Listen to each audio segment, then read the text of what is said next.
Secure your tinfoil hats, buckle down tight, and hold on loosely as we soar over the rocky tops of the La Platas on a Rocky Mountain high, get sucked into the vortex of the Four Corners, and settle down snugly at mile marker 420 in colorful Colorado.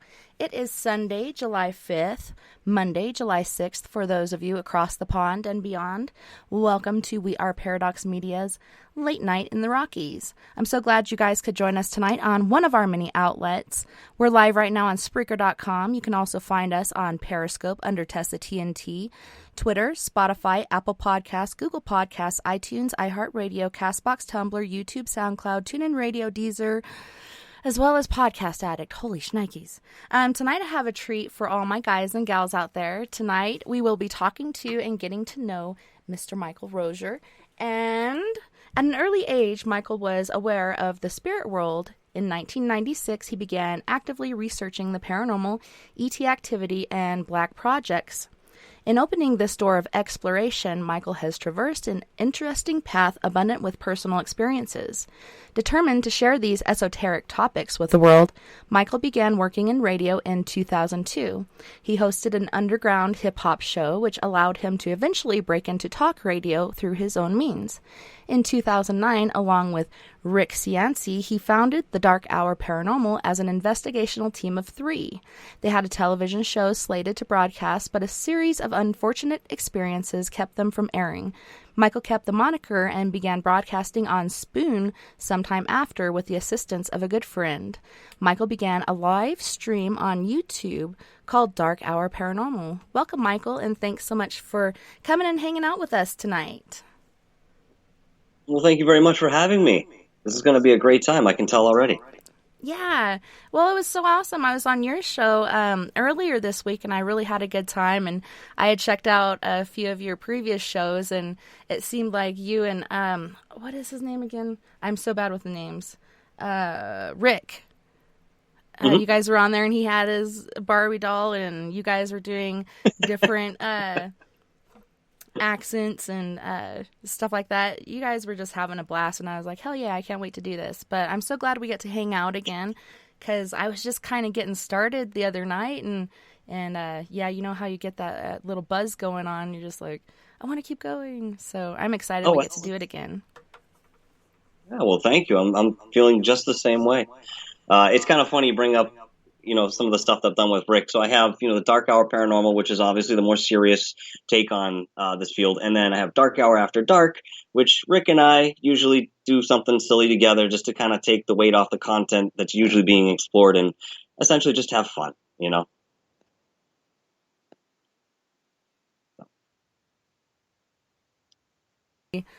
Definitely my number one rule is have fun, feel comfortable. Like, we're going to hang out and have a great time for 3 hours. I remember when I first started, I'd have all these questions written down, and it was hard to do it that way because the conversation would go a lot of different ways. And yeah, it's just better. I like to fly by the seat of my pants and just have a good time and get to know people and hear their stories. Like, that's what I love the most, is hearing other people's stories. Absolutely. And as we've talked about before, it's just what makes this field grow, and we're all doing the same thing in just different ways and coming from different backgrounds, which I think makes it a beautiful mix when you get everything together. And hey, we might figure something out. You never know. For sure. So can you tell us about your earliest paranormal experience and what got you started on the path of the paranormal? Sure. I would say that my first real paranormal experience was when I was probably 8 or 9 years old. Now, I had seen things and had strange feelings up to this point, but nothing that I could really measure or even calculate in my young mind. And definitely I didn't associate it with anything paranormal at the time, but in retrospect, I can see the influence that was there. So I was at a party, a family party, and my aunt came over to me and she asked me if I'd like to spend the night. Sorry, I have a train that goes by here. If this it's a little loud at once in a while, I apologize. So she says, would you like to spend the night? My daughter, who was 6 at the time, she says, we're going to go over and you can bring your cousin who was about the same age and we'll just hang out and have fun. And you guys can stay up late and watch TV and whatever. And at that age, I was like, yeah, sure, that's great. Okay, great. So she goes away and the party goes on and we start winding down towards the end. And she comes back and she's like, hey, listen, I got to tell you something though before you come over to my house. I said, what's that? She says, well, you're coming in the other room. I want to talk to you. I said, all right. Thinking this is kind of strange, but okay. So we get in the room. She goes, look, my house is haunted. I said, really? She said, my house is haunted. I have a spirit there that I know who he is. I know where he was buried. I know, at least to the best of my ability, why he's still there. But he's definitely still there. He flickers lights on and off. You can hear him walking up and down stairs. He really enjoys my daughter. He likes to hang around with her, but it's, not invasive in any way. So I'm comfortable with that, she says. So, at that age, even then I was aware of, unsolved mysteries and stuff like that I'd seen, you know what I mean? But I never really, again, was able to process what it was all about. I said, sure, I'll come over.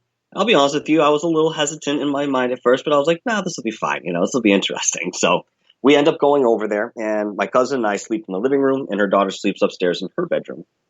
Around about 12:30, if my memory serves me correct, because I remember looking at the preview guide that used to scroll on the screens, and I saw the time there. I was like, all right, it's about time for bed. So I shut the television off, and I laid down, and I was just starting to drift off to sleep, and I started hearing what I would call footsteps coming up from underneath me. So it sounded like they were in the basement, coming from the basement, coming to the first floor. I thought that was really weird. I sat up, and they kind of disappeared. I didn't hear them anymore. I was like, that's strange. All right. I lay back down. Moments later, I heard them on the staircase, which was actually just around the corner, going up to the second floor. Now I shot up. I'm like, okay, what the hell's going on? This is very strange. I don't really know what to do. So I'm sitting here, and as I'm hearing these footsteps walking on the second set of stairs, I start hearing downstairs in the basement what sound like these big doors that are opening and boom, closing with this tremendous sound. And I thought, this is so strange. Like, do I go and wake my aunt up? Do I, go and get somebody? What do I do? And so I sat there for maybe another few minutes, and I decided that I was just going to deal with it. And I laid back down and covered my head up with my sleeping bag and eventually fell asleep. I assumed that the noises stopped at some point. But I made mention of this to my aunt the next morning. I said, listen, this is what I heard. She said, yeah, that's exactly what we experience here. And I didn't mention this because this is sort of coming back to me as I'm telling you the story. I did hear faintly the sound of a baby crying, which, again, I did make mention to her. And she said, well, that kind of fits in with who he was. He was a doctor in the earliest part of the century. He had built the home that they lived in now, and he used to perform illegal abortions in the basement, along with other, uncouth practices in the medical field of the day, but things that, some people needed to have happen. Now, that being said, to explain the sound of the doors, she actually had the old doors that you push a coffin through, and I can't remember the name of it, but they were very popular in many of those homes back then because, like French doors? They're like French doors, but they're much bigger. Yeah. But they come open like that, and it's a two-way thing. But yeah, sure enough, she says sometimes that opens and shuts, or at least the sound of it. She's never seen it, but she's heard it.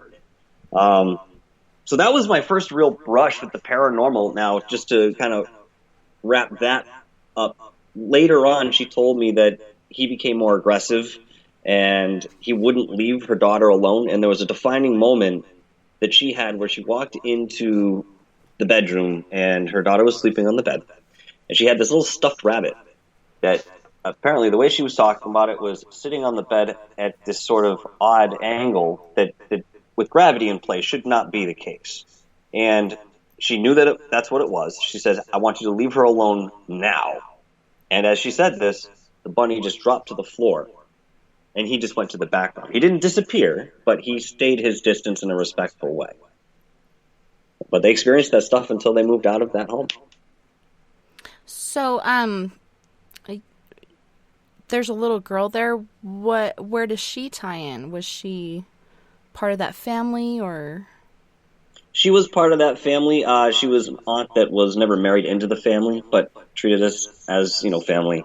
And this was on my mother's brother's side. So she was always around, and her daughter was with somebody else, divorced out of that relationship, but again, was all still part of the family. But the little girl didn't realize most of the activity that was happening was her mother that was seeing the stuff going on around her. I'd be curious. I'd love to talk to her today and see if maybe she had seen something. I unfortunately don't have contact with her. But I would love to know if she remembers any of that.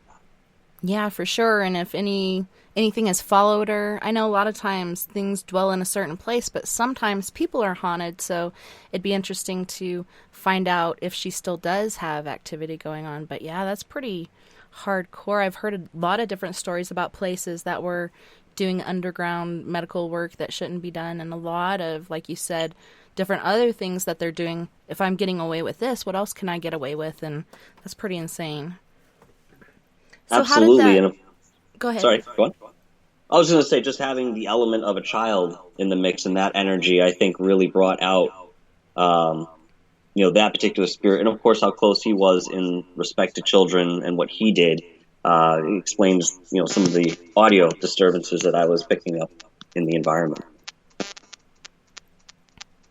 That's amazing. And also baby cries. I don't know. Yeah. So what did you guys end up doing in the end? Did you guys try to get any sort of cleansing or exorcism or anything going on there? Well, this was sort of unique because she really felt that she had sort of befriended the spirit, and you get that a lot in certain cases, and a lot of times we find that that's not actually the case. Mm-hmm. There's something else at play.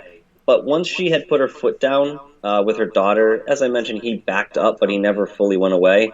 I never got the impression that this was something that was trying to cause harm or create a scare. It was just perhaps sad, what he had, done, and, perhaps just looking at this pure energy of the child, bringing something out within that spirit emotionally that, brought him into that likeness for her. They never really did anything, but they lived in that house, I think, for another probably 5 or 6 years, and she was just comfortable living with it and didn't mind the strange things that would often happen during thunderstorms, So it would amp up. That's been discussed many times during a thunderstorm or near a river or stream, or sometimes even having an underground stream where they'd have their well downstairs and such. Like, there's extra activity, it seems. So it did amp up during thunderstorms. That's something I do remember her telling me. And at the time, I thought that was really interesting. And I think in some ways, shapes, and forms, the electricity aspect always seemed to make sense to me. I couldn't have explained it then, but that seemed to make sense.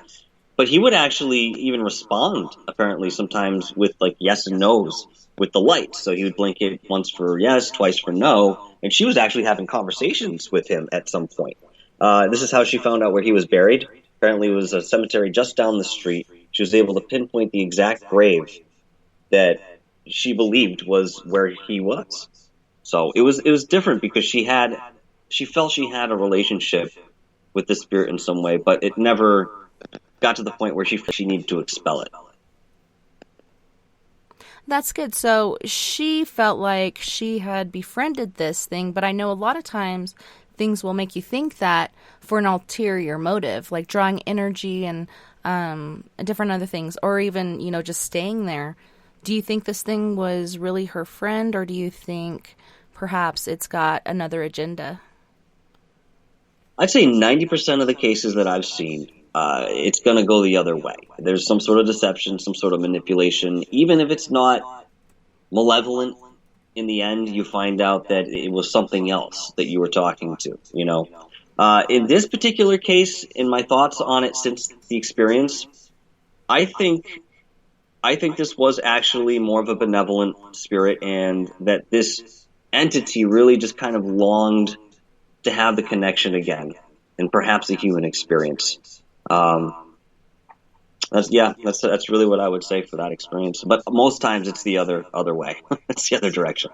So, if the doctor is still there, do you think perhaps he is afraid to go to the other side and he needs help to gain forgiveness? A lot of times it seems like these spirits that have felt like they've done wrong and have done wrong, fear contacting, Jesus and God or whoever they believe in, they're afraid of that for the punishment or whatnot, due to what they've heard. So they'll hide out, but a lot of times it gets to the point where they really need to get out of there, because I've heard different things about spirits going, kind of crazy once they're stuck in a certain place for so long.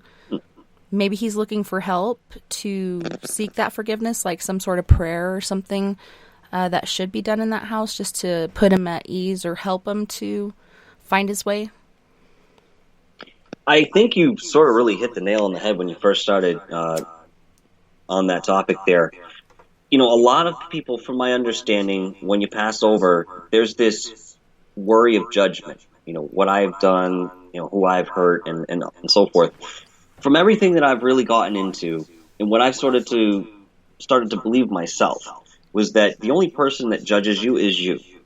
And that even goes as far as the life review that every single one of us have to have as part of the process of, being incarnated. And, even to me, that sounds kind of scary because you got to sit there and literally feel everything that you did to everybody else from their perspective. And you're not really allowed to judge yourself. I mean, you can, but there's a lot of love, I'm told, surrounding you and showing you how this is part of the process. And then maybe they'll, go into some other lifetime where you were with somebody and they did the exact opposite, and you guys have this sort of karmic connection. You're learning and experiencing lives together.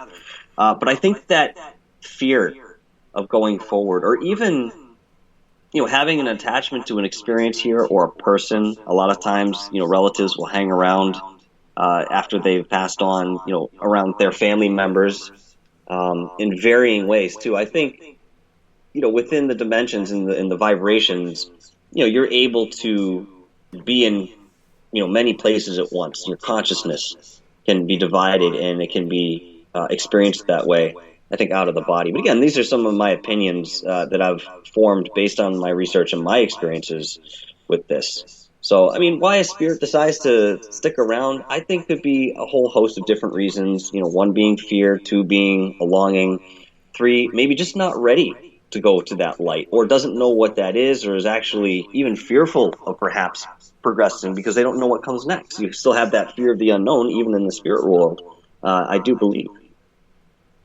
Yeah, very much so. It's funny how beliefs do keep different spirits here. I had sent you some pictures after our show of Kate Johnson and Emmy and Walter the Brakeman and the whole story that came to be. And it was funny, we went in there early morning. Everybody thinks you have to go in at night in order to have a good investigation, but we went in early morning, which goes against all I believe because I'm not a morning person. But we went in there and set up all our different equipment, and one of the things we used was an app, which is the Ghost Radar app. At first, we were using Classic, then we moved to Legacy because it records all the words, and we had gone out to set up other equipment because of Walter, and he's other places, generally other than the immigrant car. But when we came back, this whole story is on my phone, and it goes, Kate Johnson, Walter intention death, sharp tool.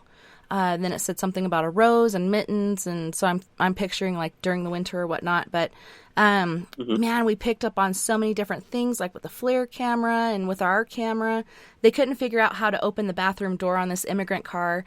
And I come over later on after they're snapping pictures through this crack, which is where they got the one of Walter. It was an open wall that went to the cinema car, and that's where he hangs out. But I'm like, this is like my granny's door. You just move this knob, this little wood dowel this way, and you open it. Oh, it's so simple. But it's amazing that she came through and said that, because the museum curator, Jeff, always called her Emmy, which is funny because Emmy is there, but she's the little girl that looks kind of like Shirley Temple. But yeah, it was interesting how many different ghosts are still there. Legs, a guy that died just down the road, he fell off the train and then his legs got lopped off, and so he tried to crawl back, but you'll see his legs going and then you'll see his upper body or whatnot walking around like they're looking for each other. But it's very interesting. Kate's stuck there due to her beliefs. I don't know about Walter. That's really interesting. I mean, when you have a trauma like that, I mean, I wonder what the mind is replaying, as that's going. We've heard of hauntings that are not necessarily residual, but actual replays of the tragic event that ended their lives. I mean, to me, that's a good that's a good form of hell. That's a very close version of hell, to be stuck, reliving that painful moment over and over. And who else knows, what goes on in that mind in terms of nostalgia and being disconnected, or at least feeling that way. So, I mean, you describe, the legs and the torso kind of moving independently, or, looks like they're looking for each other. You know, these are projections of that consciousness. So in his mind, he remembers this, very readily, what happened to him. And those are the spirits that I initially set off with my investigational work to send healing to, or try to help them towards the light. But then I also had, as I mentioned, that other side that did want to experience the darkness, to have something to compare it to. And I just felt that it was in, for lack of a better way to say it, I felt it was in my blood to have that experience. It would call, you know what I mean? I'd find a dark place, and I'd just get this feeling right in the solar plexus that was sort of fearful, but it was like excitement of exploration. I'd be drawn to these darker places for a while. Until I had my fill, so. So you're like, okay, I'm good for a while. And then it keeps coming. Yes. Oh, yes. But yeah, she was stuck. Go ahead. No, I was just going to say, that's why, you got to be careful when you do this stuff. Sorry. Yeah, but Kate, she was stuck there due to her beliefs, even though she was a prostitute in Alamosa. And we found that out because we gave Jeff the words we got. Then he went and did homework and gave us the whole story of her fiance being a firefighter that worked on the train line, and they had fallen in love, and she was quitting, and they were eloping. He snuck her on the train, but Walter, being the brakeman, had gone along the train and found them together, and a fight ensued. He stabbed him to death. Kate was very well taken care of by her madam. She sent her to California to try to move on with her life, and she just felt so guilty. Like, had she not been there, this would not have happened. She ended up killing herself very slowly. I think she ingested muriatic acid, which is not good. Geez. Very painful, slow death there. But due to her belief, she was stuck there on the train car. Had she not been there, this would not have happened. And it was amazing, as you'd walk up these stairs to go into the train car, you start feeling that panicky, like, anxiety feeling. And then once you entered, you would get, in the first room, like a claustrophobic feeling, like you can't breathe, there's not enough room in here, and that's where a lot of immigrants would travel.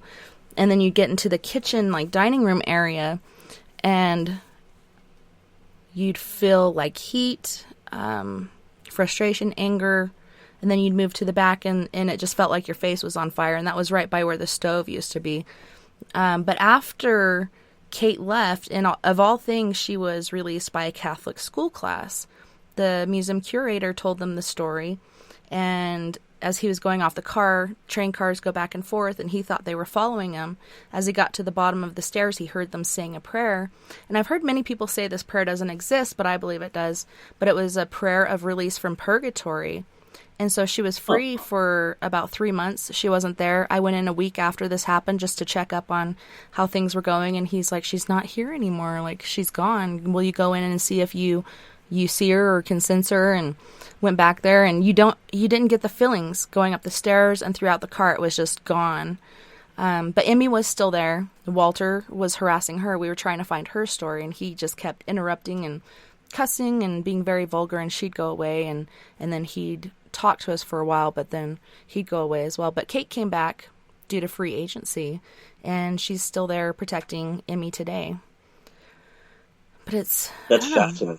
Yeah, it's so cool, like, how this all works, and there's so many unanswered questions, but it seems like there's a little tiny puzzle piece there, you know?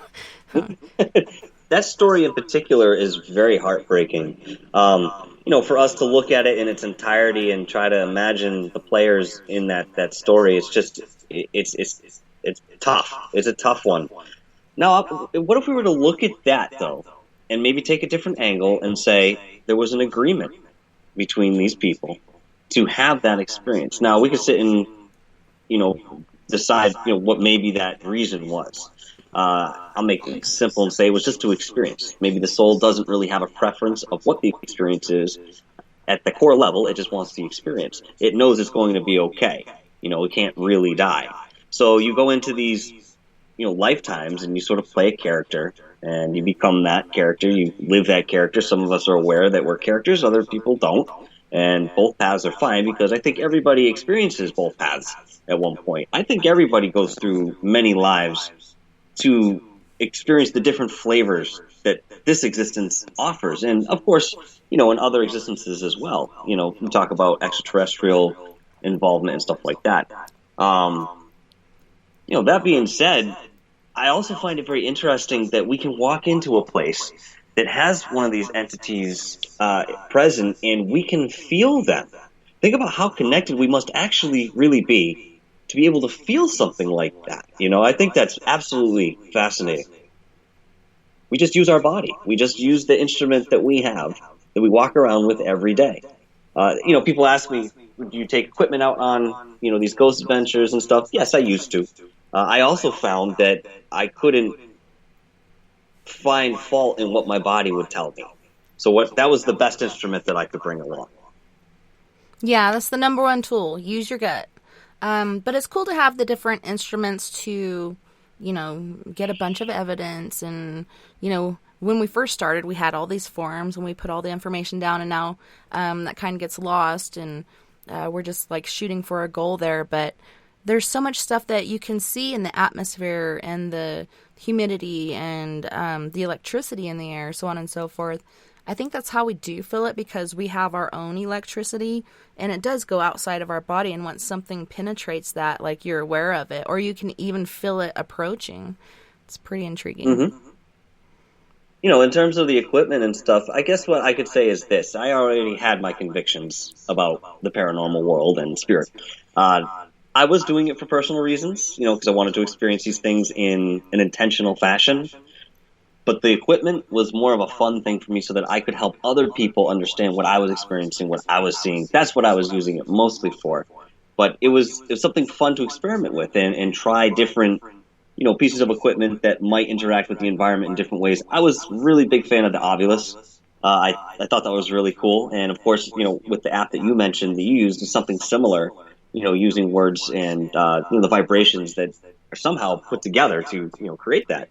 But I thought that was absolutely interesting, and you would get different responses. You get mixed answers. You get other people popping in. Sometimes there was 12, 15 people in a room, spirits in a room, and you're talking to each guy, different ways, and there's cross conversations between the spirits, and they're answering each other. It was really cool. I like the equipment end of it. It's very intriguing. Yeah, and it's funny though, because that case, as far as that app went, was the best. Like, that is the best outcome we had with that app. Otherwise, like you said, with this particular one, you have like a little ring system that shows where the energy comes from, where it's at. Who knows what distance these rings actually measure, but it not only picks up that, but the words. But yeah, during that one case, it really picked up a lot of stuff, and it actually made sense. But generally, you'll just get random words, and it's like, okay, let's try to put this together. But generally, it's a bunch of different people coming in and saying different things, so it's hard to do that. But it was so awesome with Kate, how she came through, said her full name, and then went on with the story word by word as much as she could. But that was very interesting and intriguing and really blew our minds. And that's when we first started. I believe that was in 2012. And then beyond that, like I said, it's been hit and miss, like really nothing coming through. But yeah, our fave besides our gut, and I believe the gut is like the best one. Your mind thinks too much. Your heart wants too much. Your gut will never lead you astray. So that's the best tool. The FLIR camera, where you can pick up on temperatures, is pretty interesting as well. Have you ever used dowsing rods? I used to when I first started playing around with different spiritual modalities and so forth. I've had mixed results with that. I don't think I put enough time into it, but I do believe that they work without question. It's an art to use those. I know that. You know what I mean? There's definitely a practice that goes into it, and understanding and an intuition that follows by using those. And I think some people have a knack for it. It's something I'd like to revisit, I'll be honest with you. How about you? Have you used dowsing rods in investigations and stuff? And how did you do it? It was actually the first tool I picked up. We went on a family vacation to Vegas, of all places, and they had a ghost tour going on. So I'm like, Kinsey, you want to go on a ghost tour with me? And we booked it, went, and one of the tools that they provided were dowsing rods. And my granny taught me how to douse for water when I was little. Mm-hmm. with like a hickory stick or an apple stick or whatever, where you have this Y and it'll start going boing like really quickly once you approach water. These were totally different. Like you have a Bic pen cut in half with copper wires. Like these were the most ghetto dowsing rods you could ever handle, but I love them. They're amazing. They were my very first tool, and I remember the first time I used them, it was on this corner where this little girl had gotten ran over by a horse and cart or possibly an older car. I can't remember the story, but I remember my whole body started to shake, and at one point I felt like they were so heavy I was arching my back to hold them up. But just the energy that I could feel, it was just amazing, and the way it would answer. And as we were walking from place to place, they just start doing this helicopter thing. And so I ended up buying 2 pairs. I still have them. And then I bought a bunch of material to make more for my friends, or if we start doing tours and have friends out or whatnot. But I've had a lot of luck with them. On our way back from there, we stopped in Kingman, Arizona, which is very haunted all over the place. And we stayed in a hotel room that night, had an experience with a lady that was murdered there, and she told us all kinds of things with it. Not only can you get the yes and no or directional, you can do the clicking, which you have to have a lot of patience for going through the alphabet to find out names or ages or years or whatnot. But so the very next day, we go to eat at this restaurant that's connected to a Hotel 6, I believe. And we all finished eating early, and that was me and the kids. And we go out, and the kids are like, hey, can we try the dowsing rods? And so I let them use them, and we picked up on someone that led us to the pool, which is surrounded by a fence. And we found out this kid's name is Billy. I think he was about 10 years old. His family had been staying there. His little sister, before the fence had been put up, she was 3. She had fallen in the pool, and neither one of them knew how to swim. Billy jumped in to try to save her, but they both ended up drowning. And so that was very sad. And that's one of the pictures I sent you with Nova with the dowsing rods and the dress being pulled by the little 3-year-old. I didn't notice it until later. I was like, holy shit, check this out. But it was very intriguing that they came through.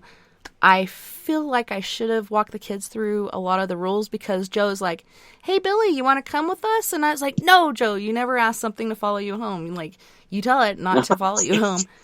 So I think that he had a little hitchhiker there, but that was interesting. And I still use them today, and my daughter's really good at it. And I think, like we were talking about before, it could be within the genetics or your energy field, or there's something about them where, like you said, it works for some people and others not quite so much. It's very interesting, some of the tools that we use in this field. And, not to mention, but dowsing rods are ancient. People have been using dowsing rods for many different reasons for years and years and years. It's been recorded. So I think that's interesting too. And I just wonder what else has been lost in that way, throughout the years. What other techniques did we have? What we use that brought us closer to nature that we've now forgotten. Yeah, it was funny. After that trip, I actually looked up dowsing rods, how they originated. And it was funny hearing the different ways that people would make dowsing rods. Like in Germany, I heard about scissors with sausages. So you put the sausages on the end of the scissors, and then they'd spin or whatnot. The French actually used to use them to hunt down outlaws.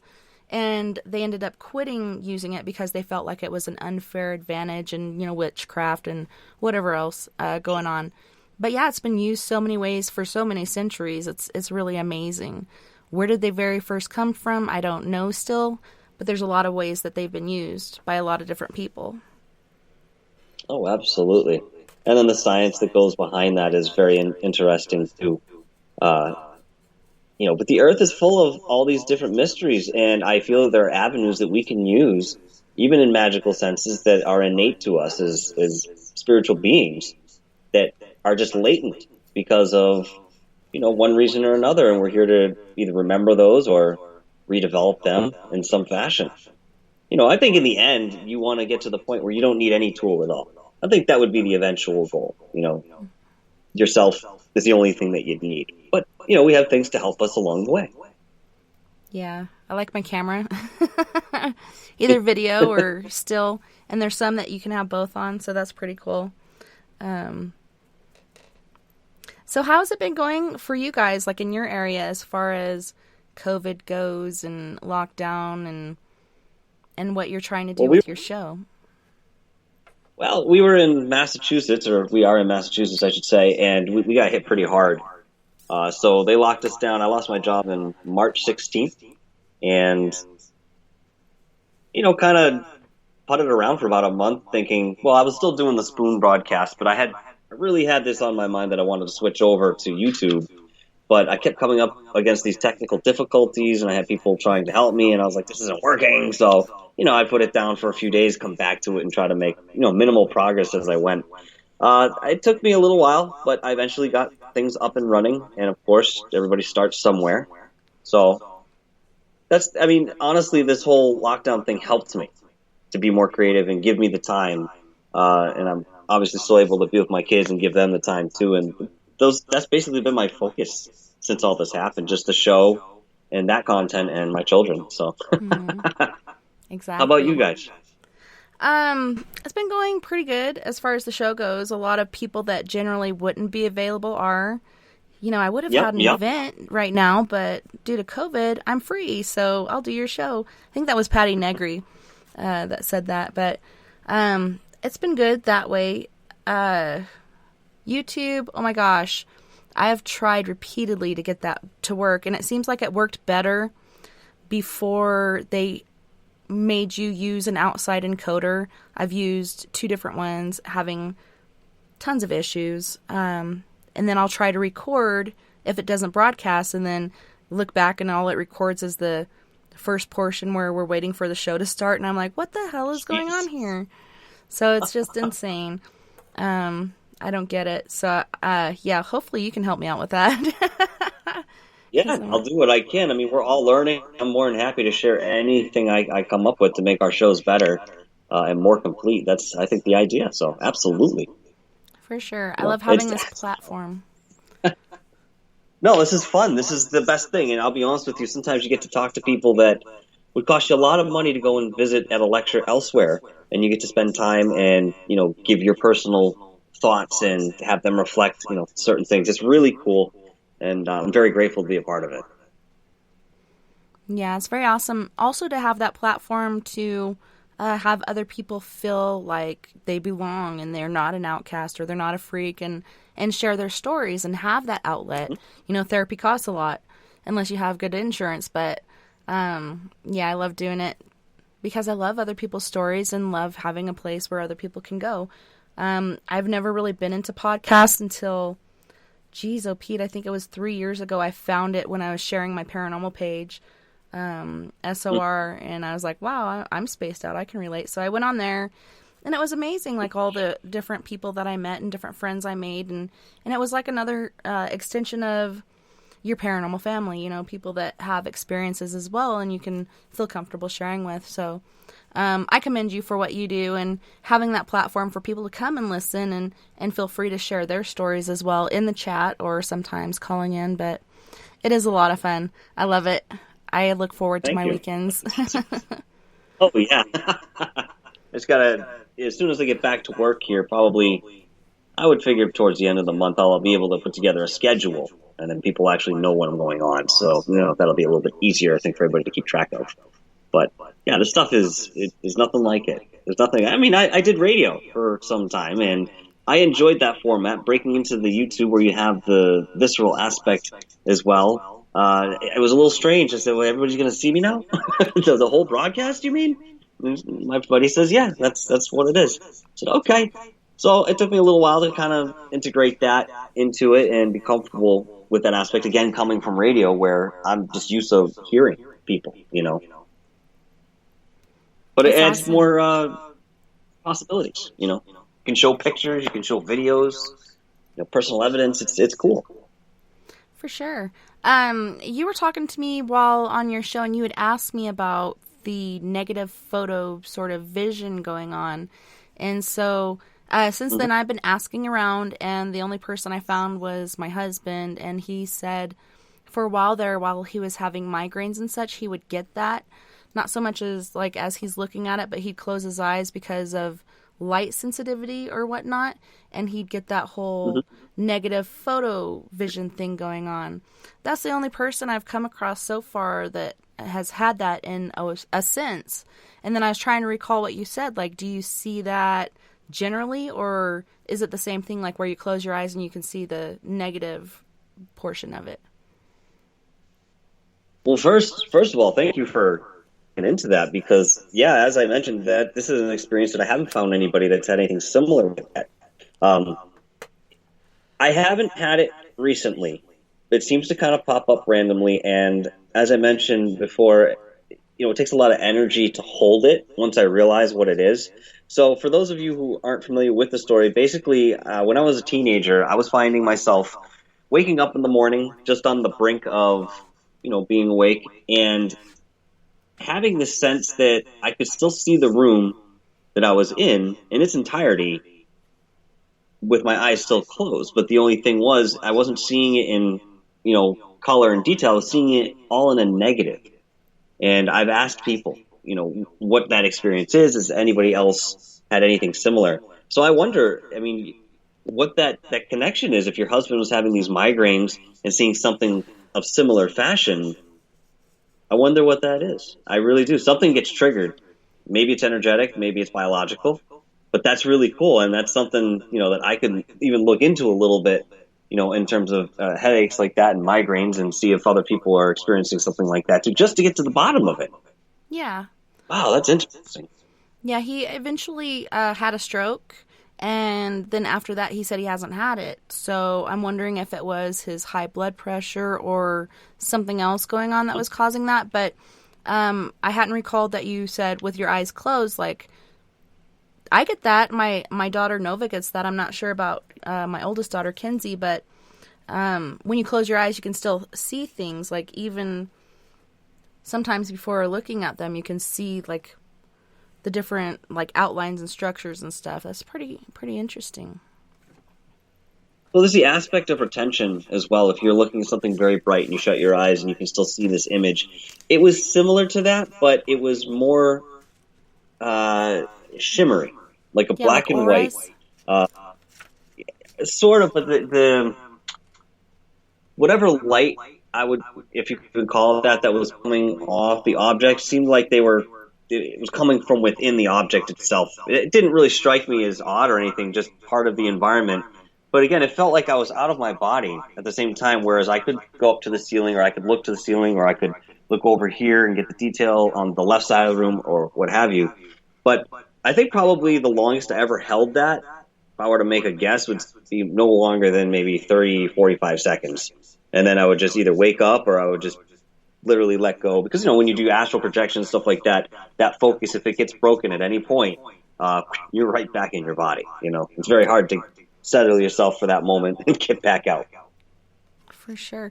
Well, on that note, we are going to go to our first musical break. And on this break, we have a couple new artists, and we're going to listen to some electro going on.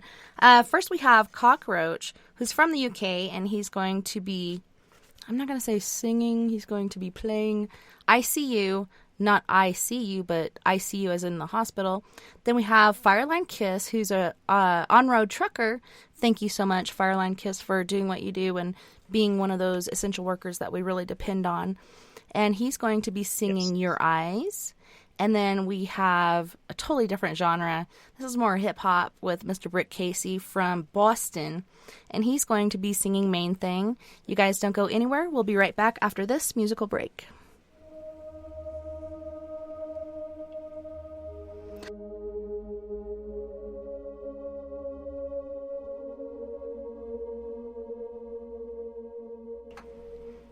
Sounds good to me.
swing. Now don't stop it, doing that thing. Go, go, girl, keep doing that thing. I just wanna make you my main thing. Keep going, baby, now don't you stop that. Vanilla chocolate flavored, you're the only one that I'm searching for. You the one for me and I can't complain. You sunshine anytime it rain. Not around then I might go insane. I just wanna make you my main thing. I like it when you pop that, drop that. Keep going, baby, now don't you stop that. Honey, you so sweet, I can't ignore. Thinking about you both more and more. Making it pop and drop and swing. I could be the carrier, you my queen.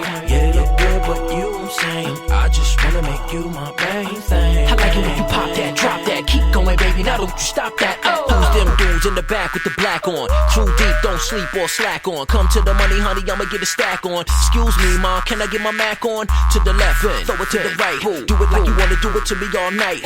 From the block, kid know how to act hard. Like brick house, women with a fat backyard. In the club with me and my man's illin' that. In the back door with me and my man chillin' that. I'm on the floor, I'm like, damn, she killin' that. It's going down, no cop around, feelin' that. I'm fly, I'm a guy that'll get him. Play a like me, need two of you with him. Call you a lollipop and I wanna lick you. Number one, my top choice of pick. Yo, give it to me, ma. Go, go, girl. Nah, don't stop. Oh, no, girl. Break it down for me, hit it, get it gone. Can you keep it going? On and on and on. Now give it to me, ma. Go, go, girl. Nah, don't stop. Oh, no, girl. Hey, break it down for me, hit it, get it gone. Cause you got it going on and on and on. Can't deny the way that you too fly. Anytime that I look you in the eye, a phenomenon that I can't explain. Like the things you're doing to my brain. You the only one to take away my pain. I just wanna make you my main thing. I like it when you pop that, drop that. Keep going, baby, now don't you stop that. Can't stop thinking about how you move and all the things that I'ma do to you. True, this might be a little bit strange. Don't care if I don't even know your name. That's why I wanna tell you this simple and plain. I just wanna make you my main thing. I like it when you pop that, drop that. Keep going, baby, now don't you stop that. Who's them chicks all thick with the pumps on? Lumps in the front, back with the bumps on. Not a cat hoping that he get his humps on. I'm way beyond with them other chumps on. Sweet enough to eat and he might bite you. Wanna make love to you, I don't wanna fight you. Not a body like you, not a one like you. When you come around, no telling what he might do.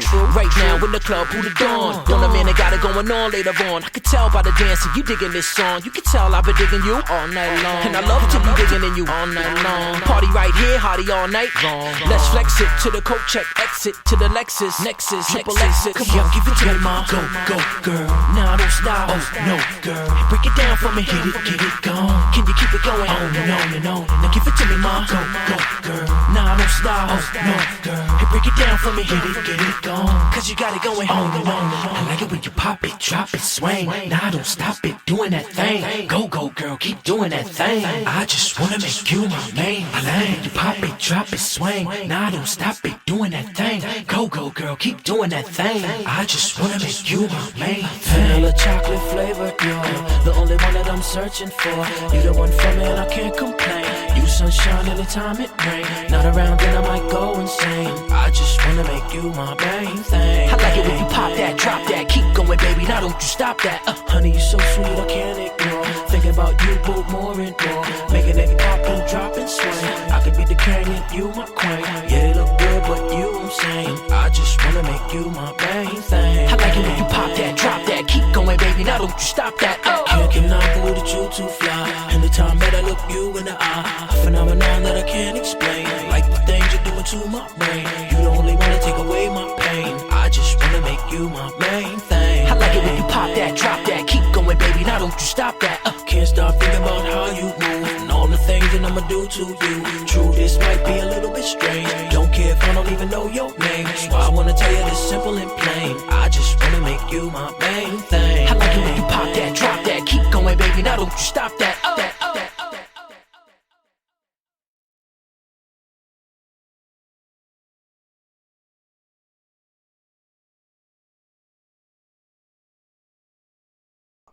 Welcome back, and thanks so much for joining us this evening on We Are Paradox Media's Late Night in the Rockies. Tonight we're joined by Mr. Michael Roser. Welcome back, and thanks so much for hanging out with us and sharing your experiences.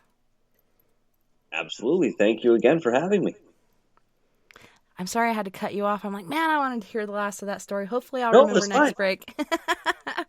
Yeah, that's fine. This is radio. We do. So we were going to continue on with the paranormal and your different experiences that you've had. Did you have anything else to add about the negative vision sort of thing that you've experienced? No, actually, you gave me something to think about in my off time here. So next time I speak to you, I'll let you know what I come up with for that. That will be on my mind.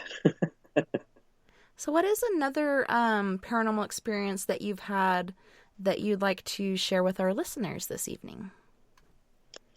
So, as I indicated to you, Tessa, I do have quite a few. So I'm going to pick and choose some of the more perfunct ones, in my opinion.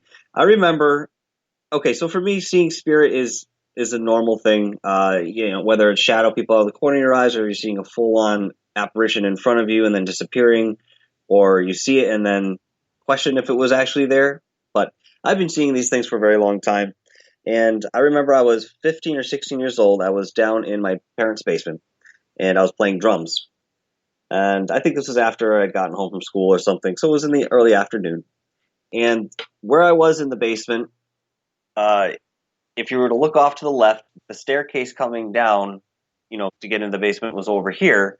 But there was a pillar that was blocking the top. You could see just the middle all the way down to the bottom of the staircase. So I'm there playing the drums. My father was upstairs. He used to work from home. He had his own business. And so I'm downstairs playing. And I look over to the corner of my eye. I see some movement on the stairs. And I kid you not, this is one of the most clear visions I've ever had, and most sustaining visions. I watched a dark robed figure in black, just kind of float down the stairs as I'm still playing drums. Now I'm processing this as I'm seeing it, and I wasn't scared. I didn't feel afraid or anything, but I was just letting it happen like it was a normal thing. And I knew if I had stopped or broke concentration in some way, there was a good chance that the experience was going to stop. So I just kept going naturally, and it came down the steps, and it turned around, went past the pole, and it stopped about 15 feet in front of me. So she's on the other side of the room, and I'm looking at it. Hands are folded in front, head is sort of down, and there's a hood, but you can't see the face. But again, it didn't feel menacing. It felt more studious, meditative, like it was just there watching me. Maybe enjoying what I was doing, I don't know, but it was there watching and observing. So I continued to play, and this probably lasted for about a minute and a half, I'd say, from the time it took to come down the stairs and get in front of the drum set. And very slowly, it just sort of faded from my vision. And it was at that point I stopped playing, and I was like, oh my God, what the hell? So I had this feeling again that this person was just watching and observing.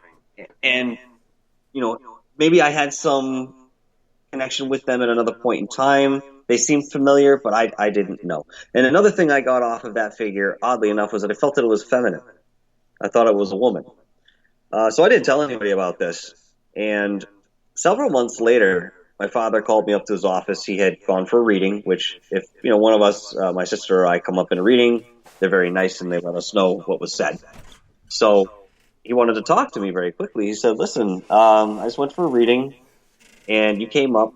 There's a woman around you who used to be a music teacher of yours in another life, and she just comes around and she watches you play. Now, it wasn't the first time I felt something like that, but it was the first time I'd seen something like that. A lot of times I'd be in my room tracking and I'd feel the presence of somebody watching, but I didn't see any. So he's going on. He's like, yeah, she's a music teacher in another life. She's just checking in to see how you're doing musically and what you're doing in this life, blah, blah, blah. And he goes, do you know anything about that? And I said, actually, I do. And at that moment, I put the two and two together. Who it was I saw in my basement that day. That's awesome. And like you said, even though it looked scary, you didn't get that feeling off of it. Right. It looked ominous, and anybody else would probably say the same thing. But it didn't feel threatening at all. It felt very familiar and somewhat welcoming, but it did want to be kind of stepping back in the background. And that's where it wanted to be. It wasn't trying to come forward at all. So that's interesting to actually see it. And it wasn't just in my mind's eye. I was physically seeing this mass. Of course, I didn't see any feet. It looked like it just floated. But again, I'm taking all this in as I'm playing, and a lot of this comes back in retrospect. I'm thinking about the experience again, saying, "Wow, I didn't see her feet. I didn't notice any feet." You know. Or the movement of steps, they kind of just glide. They do. It reminds me.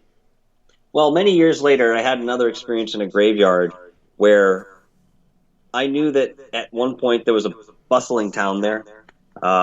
This is off again in Massachusetts, and when you step into the graveyard, you felt the energy. I mean, things started already not working. You know, my camera that I had just put in a fresh battery, fully charged, went down within 5 minutes. I popped in the next one that immediately dropped down to half of the charge, and I was left for the rest of the investigation with half a charge on a battery because the two batteries I had should have been plenty of time to do what we needed to do. But that being said, as I looked out into the darkness and even in through the infrared on the camera, or the night vision, I should say, I was noticing you'd see it was an entity, of course, and you'd see the head, and you just notice this movement, and as soon as your brain clicks onto it and makes sense of that you're seeing a head and that's a person, it starts to disappear, and then you'd see the torso, and it was still moving silently. And again, as soon as you got clicked onto that, you're like, oh my God, it's a torso. You'd see the feet moving and the legs. And then perhaps the thing would start over again. The routine would happen again.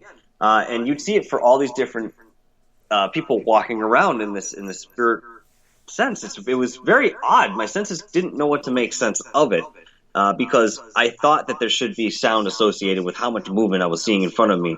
And my head just couldn't wrap around the fact that I was seeing all this activity and couldn't hear anything. In fact, looking back on it, it was actually more quiet than it would normally be, in a sense. It's almost like you're in a vacuum for a moment.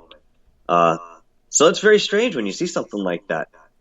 But I've seen videos where that's represented as well, where one part of the body comes in, then the next couple frames you see the next part of the body, and so forth. Have you ever witnessed anything like that firsthand? I haven't.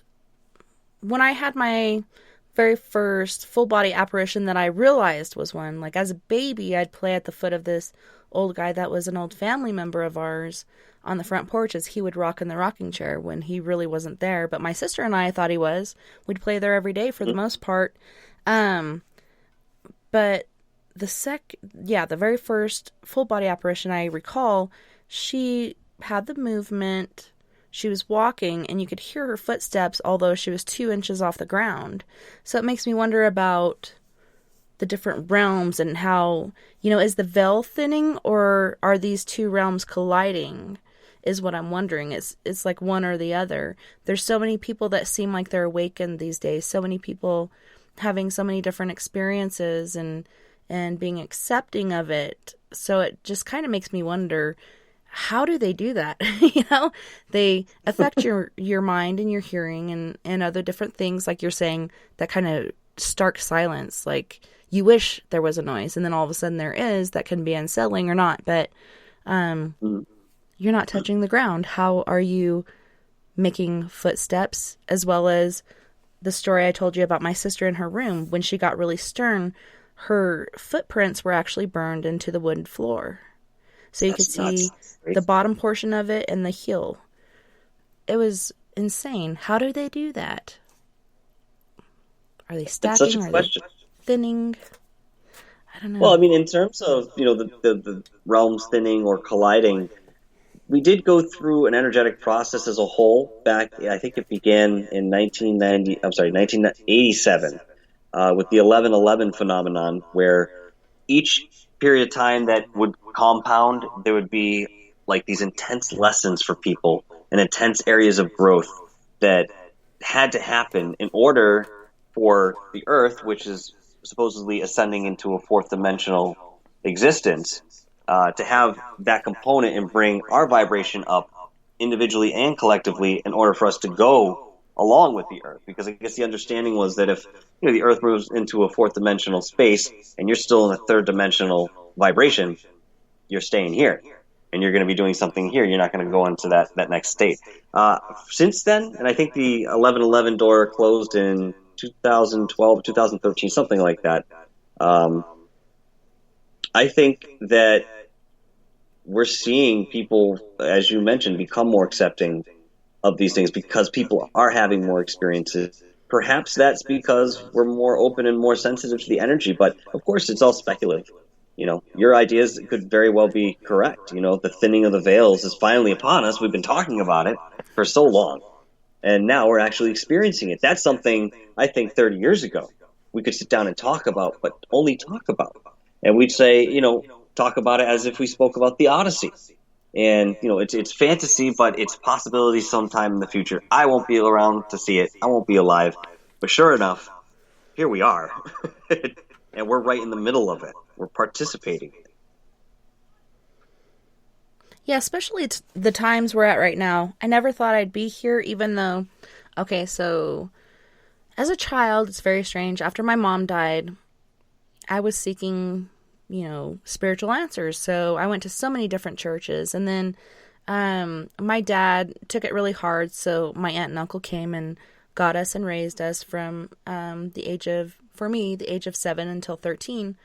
And I ended up being baptized into the LDS church, which my grandmother was as well in her family before. But it's interesting, like, where was I going? I can't remember. But one of the things that I was thinking about when you were speaking was the Mandela effect. What are your thoughts on that? Because there's so many different things that I've seen personally and so many different people changing in, random small different ways. But for me, I'm still the same and I still recognize all these changes. Have you witnessed anything like that? And do you think that the Mandela effect actually exists?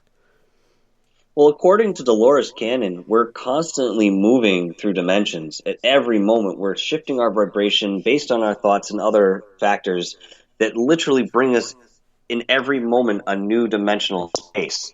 So when let's talk about for just a moment, or at least in reference to something like the Black projects that work with time travel or alternating timelines.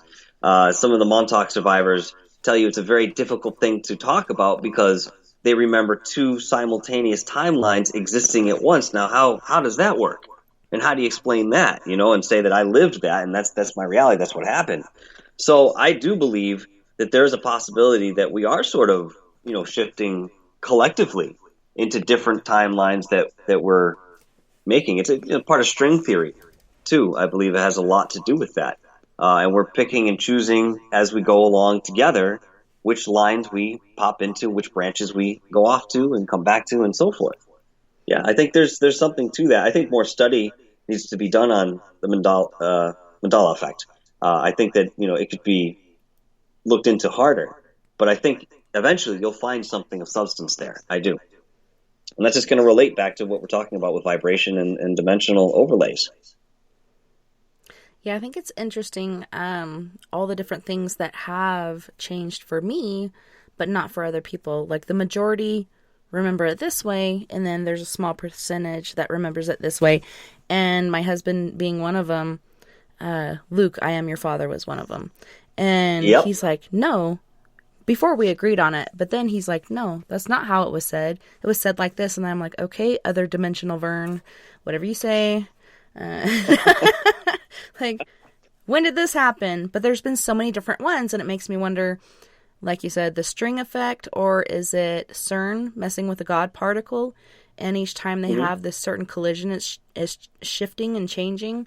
But it's funny that they say it's the smallest little thing, like the color of eyes, or color or change in perspective or whatnot. I don't know. It's very intriguing to me. There's so many crazy things out there. My kids actually showed me this. When it first started coming out, I was like, holy shnikes. No, there's, as I mentioned, I think that there's a lot of credence to that, and they're going to be subtle changes. If it is CERN or HARP or some project like that, it's very possible too. I think that they do that, and I think they all look at us as subjects, and it's one of the reasons that they will unabashedly take people, to do their experiments on and be involved in their programs. And there's so many people. You pick any of these Black projects, but the variety of different people that have been affected, it's undeniable that something goes on like that. So my big one was the Berenstain Bears. I Yes. remembered it a different way, and that really got my attention. I was like, wait a minute, no. I actually went and dug out some of my old books, and then sure enough, I'm like, no way. I remember it the other way, and I do. I remember it the other way. I don't know how. I don't have an explanation for it. But that's a great theory. It's a great thing to look into because I think there's something there. Yeah, I mean, for you me take, it was. for example, Go ahead. I was just going to add, you take, for example, somebody, who's watching a UFO in the sky right next to somebody else. Now, he's looking at it, and he can describe it to you, but the guy next to him can't see it. He's like, I don't see anything. He's looking at the exact same spot. He's having a completely different experience than the guy who's right next to him, yet they're sharing the same experience in the same space, and he's perceiving something different. So, I don't know. Sorry, go on. Now that you mention that, no. I think it was the second time I'd seen a UFO, and for me, you imagine the little saucer-shaped discs, or, the cigar-shaped ones, or the little top hat-looking one.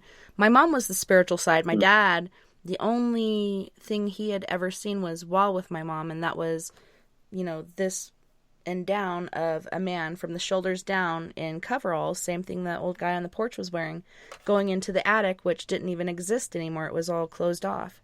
But for me, it was an orb, like a light orb. And the very first time we had seen it was 2012. It was about 50 feet in the sky, so it looked pretty small. Second time was December 2012, and I'm looking out and breastfeeding my son at the time, looking out on the horse pasture with the way the snow sparkles under a full moon, and thinking about Dylan Redwine, hoping he's safe. And all of a sudden I see this red orb, and it looks like it has a layer around it, as far as like glass or some sort of something going on, and inside it looks like liquid fire rolling, and it's red and yellow and orange going in a clockwise fashion, but it's moving at a slow walking pace about 3 feet off the ground. And I try to get my phone out, try to get to the camera, but I'm so fidgety, like I can't get to the camera, even though that's what I use most on my phone. So I call my family over. My two daughters and my husband come over, and they see the same thing I do, but to him it appeared as if there was a globe around a bat, extremely large bat, flapping its wings at a very slow rate of speed. So it was interesting how three of us saw it as it was, and he saw it totally weird. And he said it was glowing and everything. It made no sense. I don't know. It was very strange. That's really crazy. I wonder why that happens. Maybe the phenomenon is affecting the subject consciously. I mean, that's possible, especially in the way of like UFOs and stuff like that, because I wouldn't rule anything out when it comes to extraterrestrials and what they're able to do. But what would be the reason for that? Why would one person see one thing and someone see something completely different, and then just carry that with them for the rest of their lives and never find out the significance behind the difference? That's very intriguing to me, that sort of thing. It really is. Yeah, and you hear it a lot. Yeah, is it because we're on different frequencies or different wavelengths, and perhaps there was some sort of snafu with their shielding or whatnot? Like, we saw it as it was, and he saw something that didn't even make sense. Like, why would you even project that as your shield or whatever the hell it was? I don't know. It was pretty intriguing, and it makes you wonder.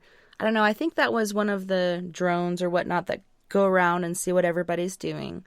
Luckily, I was looking outside at the moment, and I did open the door and step out, and as soon as I stepped out, I stepped back in and closed it, because I don't know what it wants or what it would do to me if I tried to approach it, and I have kids to raise, so had I not had kids, I might have gone out there, and who knows what would have happened, but I digressed. Ain't gonna do it. No, I think that was the thing. That was the smart choice, honestly, because you don't know, what it's going to be. And, just for thought, some of these time travel projects that have gone on and are still going on, my understanding within the last 10 years, I believe India was at the top of that list for the most advanced time travel project. And what they stopped sending people back some time ago, and now they just send drones back to record, certain events and bear witness. And some of the logic is that, if you're in the Civil War and you're fighting on the field and you see this little thing, flying around above you. You're not really paying too much attention of it, and if you are, you're probably not making it out of the battle to talk about it. So I have heard stuff along those lines, and it's possible. I mean, if they're doing it now, why couldn't they be doing it in the future, sending stuff back? Just maybe as a history lesson in the classroom. Hey, look at what we did, 30,000 years ago. This is where we came from. I don't know. Yeah, and with the other pictures that I sent you, those were close-ups, but it seemed like along the clouds they were all tucked, and every time one would be pointing up or down or to the side or whatnot, they were all facing the same angle. And then as they left, they all just turned into little dots again, as they did in the very first picture, the conference on the clouds. First they appear as dots, then they look like a little shuttlecraft, and then they go back into dots, and then they're gone. We actually had a sighting this last weekend. My daughter, Lily, she's 5. She's like, "Hey, Mom, come look at this. What is this?" And I go and look, and I see this white flashing in the sky, and it's not dark yet. It's almost sunset, and you just see the sparking in the sky and different random sparking. And I don't have my glasses, so I can't see that far, and of course I don't have my camera, but my daughter was about 9 blocks away with her friends, and they saw 3 white, bright orbs doing different, like, crazy maneuvers in the sky, and she said, this is how she said it, then one stopped, and then 2 flew off, and then the one just, like, went to a tiny spot and disappeared.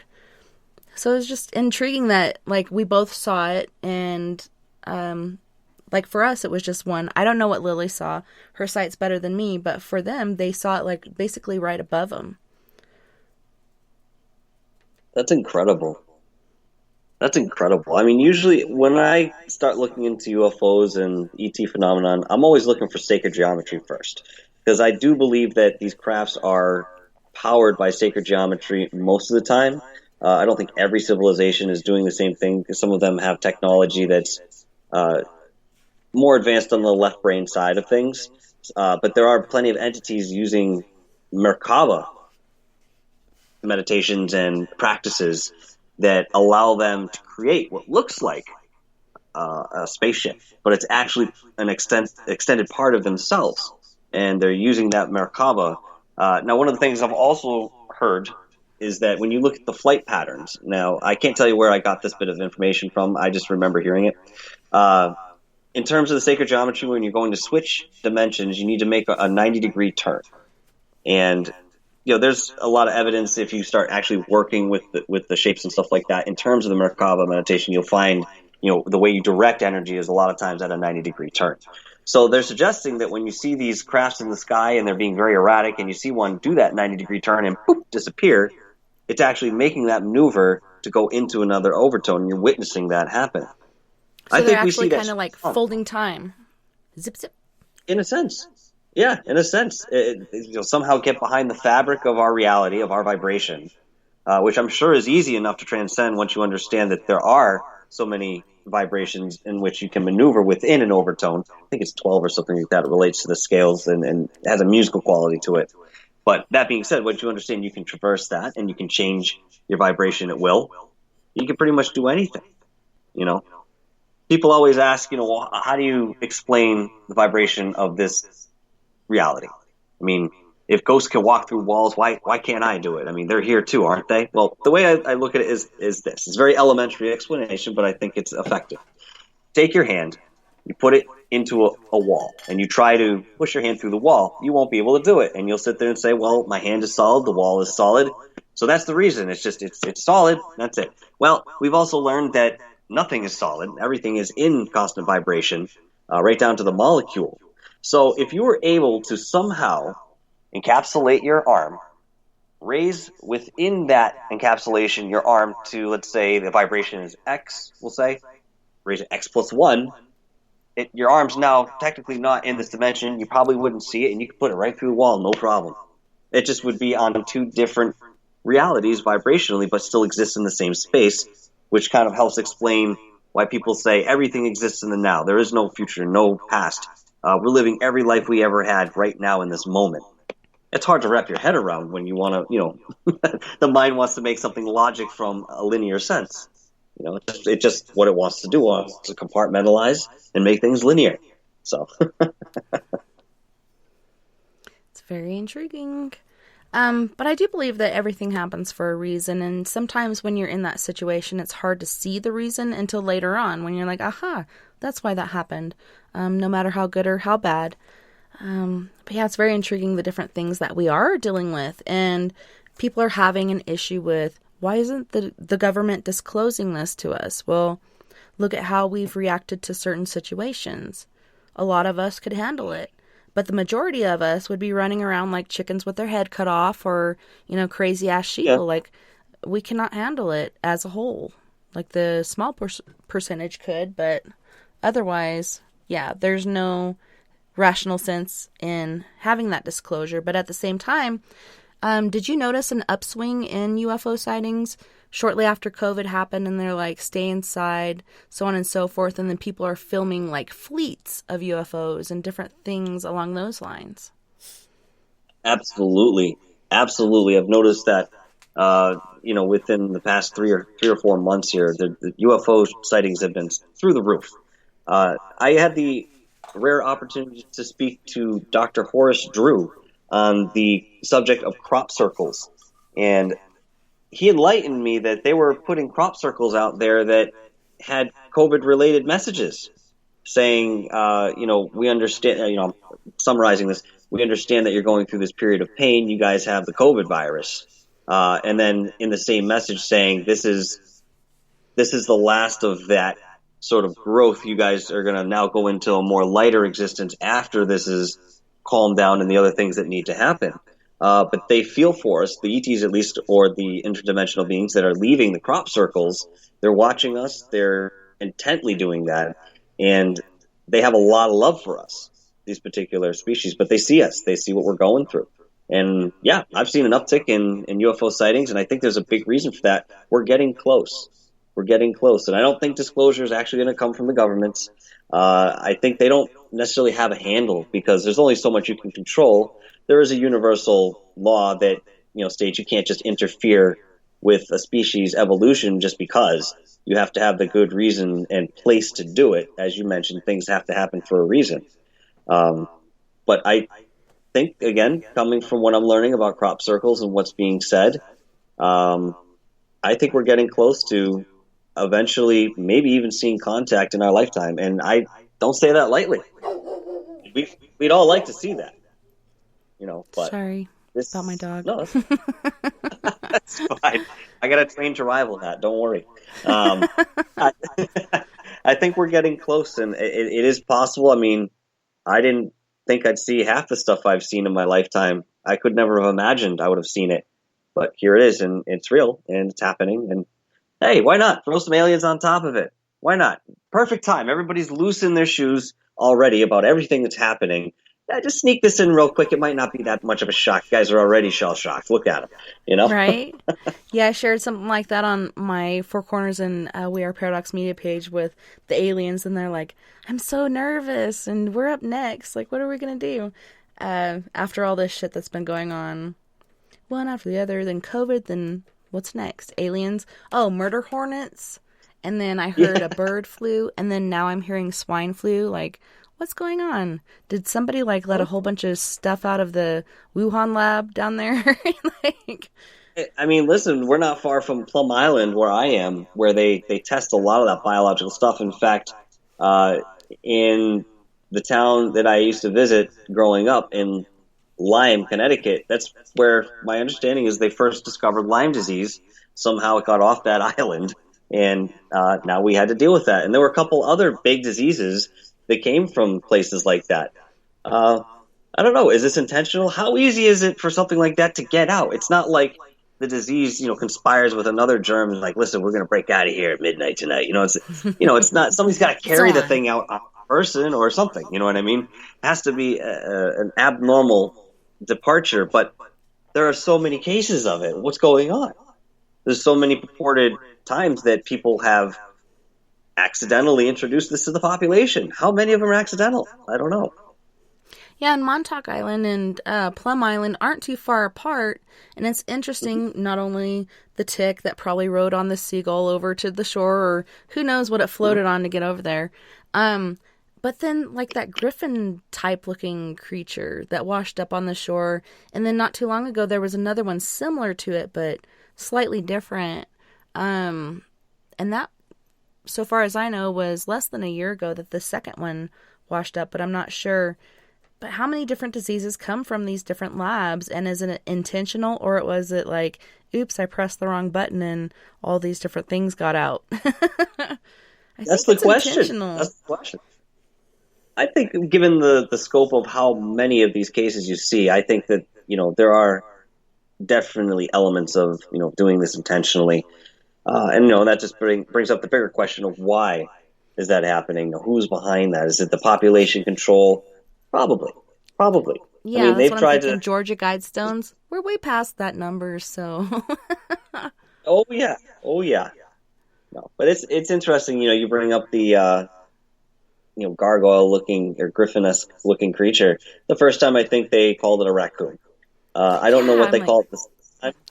I mean, I'm not an expert, and I only got this 1 or 2 pictures to go off of, where, I mean, if you have something like that and it's dead, and you've got a camera, I think I'm going to take up probably half the memory of my camera, taking every angle picture that I can of this thing so I can bring it back for later analysis. Why are there only like 2 or 3 pictures each time somebody finds something like this? Is that intentional, or is it them just being dumb? I don't know. Not thinking.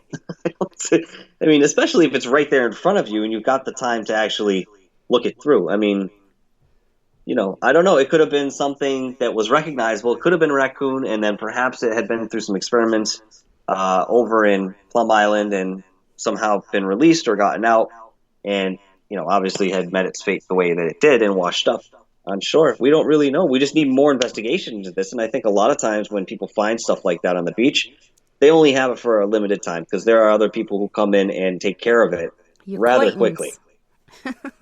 Yeah, acquaintance. Acquaintance for you. Just swim with the fishes. Just like him. Look at him. It didn't work out for that guy. He couldn't swim. I hope you do better. That's right. Yeah, it's insane what's going on. And I think it is like a creative way to deal with population control.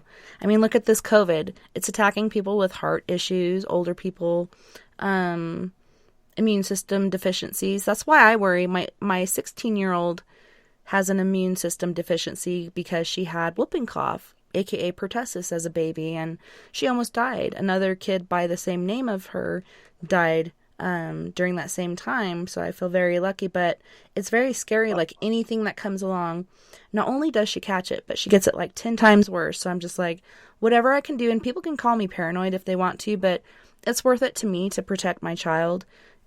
I believe this is real. Like, not only is it attacking us, did you not watch how the other countries went through it before? Like Italy, it was so sad. The mass way that they're dealing with different, with corpses, using these different caskets to transport them to a certain facility to do their last rites, and then hauling them all off and loading them onto a truck and then hauling them from there. And just the different catastrophic things they were going through. I was watching this, and then it hit us. And people were like, oh, this is about Trump, and, this is all against Trump, and this is, a way for them to control us. Who's going to listen when you say to wear the mask? This is all a control issue. Well, for me, better safe than sorry. I not only have masks for myself, but for my kids in order to protect her. This stuff is serious. And now we have an upsweep, like 49%. Did we not learn from the Spanish flu? Wait it out instead of restarting 3 or 4 times. Well, Americans like to walk around with the idea that nothing bad's going to happen to us. That can't touch us. That can't really, that's happening over there. Boy, that sucks. We're good, though. And we have this impervious mentality that we walk around with. And more often than not, we're knocked right out of that. And this is the biggest example, I think, that could have happened right now, where we're all kind of pushed off our pedestal. Look what was happening down in some of the states that it hadn't peaked yet. People are like, oh, no, it's fine. We're good. We're just opening everything up. Forget it. Don't worry. It's fine. And next thing you know, you have states like Florida that are, seeing the highest spikes, of this whole thing. And it's crazy. I mean, people have to learn one way or another. And I understand there's a lot of distrust for the government. Well, that's our fault and the government's fault and the people Yeah. we put in there. So, I mean, you want to point fingers, look in the mirror. It's all of us. So, the question then remains, what do we do? How do we go about things? And I hope that throughout this whole COVID thing, it actually has brought people together a little bit more. I've heard people say they feel that's been the case by and large. But, everything else that's compounded on top of that in terms of the political aspect, and then you had, the riots and everything that was involved with that, and, the odd anomalies like alligators. I mean, people were flushing their drugs in Florida, and the alligators were eating it, and now they're all aggressive and angry. Now you got Godzilla. Yeah, seriously. I mean, anything could happen, and I wouldn't be shocked at this point, but we're definitely going through something collectively right now, and this is obviously a very tumultuous time in history, but I've always believed that you can pull something out. There's a silver lining to all experiences one way or another if you just look at it the right way. Fact is indeed stranger than fiction. You can't make this stuff up, folks. I don't believe it. Crazy world we're living in. So true, though. What about Chop? What do you think about that? Like, there was Chaz and Chop. Now there's just Chop. I've watched a few Periscope TVs on it, and I'm like, well, it seems pretty tame and such, but it's when somebody goes through there during the day and there's not a lot of people there, and you see all the artwork and stuff, which is very cool. But then you hear about, the hippies were there, then the shootings started happening, so the hippies went away. What do you think about Chop, and do you think it's going to be around for a while? Or is this just like a, phase? I'm going to be 100% honest with you. I have no idea what that is. I probably do through a different definition. I've seen it, and I keep meaning to look it up because, I think that's something I should know about, but I'm not familiar. I feel you. That's how I felt about fairies. I'm like, I know about them kind of, but I'd have to ask my friends. No, it's crazy. Like, they have their own little, sovereign nation going on in the middle of Seattle. There was 2 different ones, and then it became one. But yeah, it's been pretty crazy. Still going on, supposedly, but yeah, I'm just like, how long are they going to let this go on?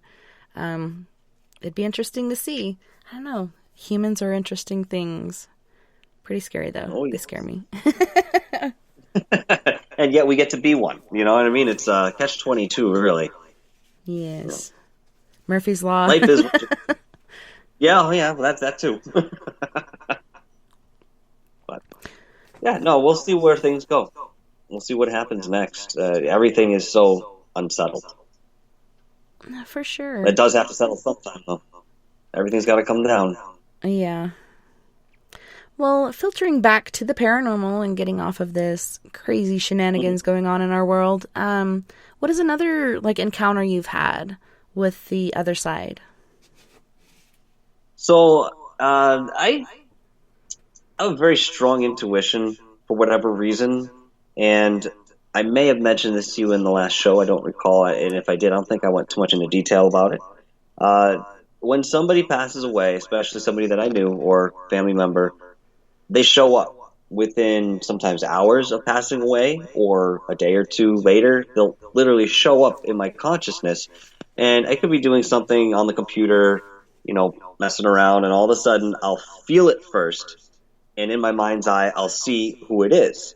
Now at this point, there's a point where I can actually pinpoint where it's coming from in the environment. A lot of times it comes from a corner of a room, and they sort of come in like, excuse me, can I talk to you? And it's very respectful as they come, or they're just happy that they know that I can feel them and that they're there and I'm there, and you have that feeling too. I had an experience where I had a friend that worked with me this past year. He passed away. And I had talked to him at length because there was another point where he had almost died of doing stupid choices. And, we had kind of talked about how he had learned from that and, what he felt about it. And so we got close over that. So when I got the call, it was on a Saturday morning. A friend of mine called. She says, this person has passed away. I said, oh my God, I couldn't believe it. And we're standing there talking. I'm in a different room than I normally am in the house, and I'm looking out the window. And all of a sudden, boom, right behind me, I feel him, and she's talking to me about something related but not completely related. And I start getting super emotional, and I start bawling, and I can't stop. And I actually had to explain to her, I'm like, listen, I'm sorry that I'm crying right now, but I have him here with me, and I'm feeling his emotions. And she's trying to understand some of the spirituality stuff. She's like, "Whoa, what's going on? You have a ghost with you?" She's trying to figure it out. And I said, "No, just go with us for a moment. Just let me gather my bearings here." And sure enough, as that intense melancholy sadness but loving energy was there, I said, "Can you please back off a little bit? You're making it so I can't even communicate right now. Just please back off a little bit." As soon as I said that, within moments, I could feel it physically recede from me and go to the corner of the room. And at that point, I looked over and I saw physically it was a round, energetic field of sort. And on the bottom was this red shimmer that was just sort of glowing, but it was a red shimmer. And I could see this translucent sphere. And I'm looking at it, and I said to my friend, I'm like, "Oh my God, I can see it." And she's, of course, freaking out. What do you mean? And I'm just like, I'm trying my best to describe this, but, listen. So I said to him at one point, I said, "Please come back to me later. I got to talk to her. Come back to me later if you want to talk." So I did, again, feel him recede right out of the room, and boom, baseline. All the hairs back down on my arms, no emotion, wipe the tears. I'm like, "Dude, I'm fine." But it was like this. And she noticed that difference. She's like, "What the hell happened?" I'm like, "Well, this is what happens sometimes. When you feel it, they come in as an empath. You feel that, you take on that emotion, and then when it leaves, it's gone because it wasn't yours to begin with." And so I finished out my conversation with her. I think I ended up talking to her for about another half an hour. And I went into my bedroom and kind of was trying to process everything that had just occurred, when all of a sudden, out of the other side of the room, boop, here he comes. And this time, he didn't come in full force like he did last time. It was more reserved. And he was, again, asking, like, "Well, is it okay? Can I come talk to you now?" And as I looked at him, in my mind's eye, I saw somebody with one foot in a river of light and the other foot still in this plane. So he had, like, half crossed over, and he was still there. And he wanted to tell me that he was sorry. And that he didn't want people to feel bad for him, and that he wanted people to know that he was okay. And he left behind a son, a young boy, and wanted him to know that he was going to be okay, and messages of these sorts. I feel that some of it was for his own confirmation. I think he was hesitant to go into that light because he felt like he was leaving everybody behind. But I assured him that wasn't necessarily the case, and that if you've already got one foot in the light, it'd be nothing to just put the other one in and let go. And the conversation between he and I probably went on for, what I'd say about 10, 15 minutes, although it did feel like time didn't really exist. And I was in a different space completely with him. That when I feel like, as I had said this, that it reached him, that he heard that, I saw him sort of fade into that river of light. I didn't see him take another foot and put it in, but I saw him move right in, and boom, that was it. And I never felt him again. But I have experiences like that. Yeah, but it wasn't just a one-off sort of thing. And I learned how to deal with it as time went on, because at first people would come in and be like, "Hey, how you doing? What's going on? What's going on?" Like, "Excuse me, what? I'm driving. Come back later." It's like, it could be any time. These guys would pop in without regard to what you were doing. And, I started thinking that it was more of a bane than it was a blessing, until I learned how to control and say, "Hey, I have the final say as to when we're going to actually have this interaction." But you have to set those boundaries. You do. Otherwise you go nuts. Yeah, I know. Like, I can never sleep because these guys just won't shut up. Yeah, it was crazy. Yep. Kind of like when I had my first daughter, I'm like, where did she come from? Because she talks a million miles an hour, and I'm very quiet and reserved and more of a listener. And it, kind of got edgy, but I can imagine that with, like, different spirits just chattering and doing it all at once. And kind of always takes me back to this experience with Bill over on another show that does these ghost radio sessions. And at one point I'm sitting there and I'm listening, and there's all these spirits talking all at once, and you could hear one who sounds somewhat English, and she's like, everyone line up one at a time, and then they started talking one at a time. So it's good that they had somebody over there to put them in order instead of not really getting a message across. It was pretty interesting.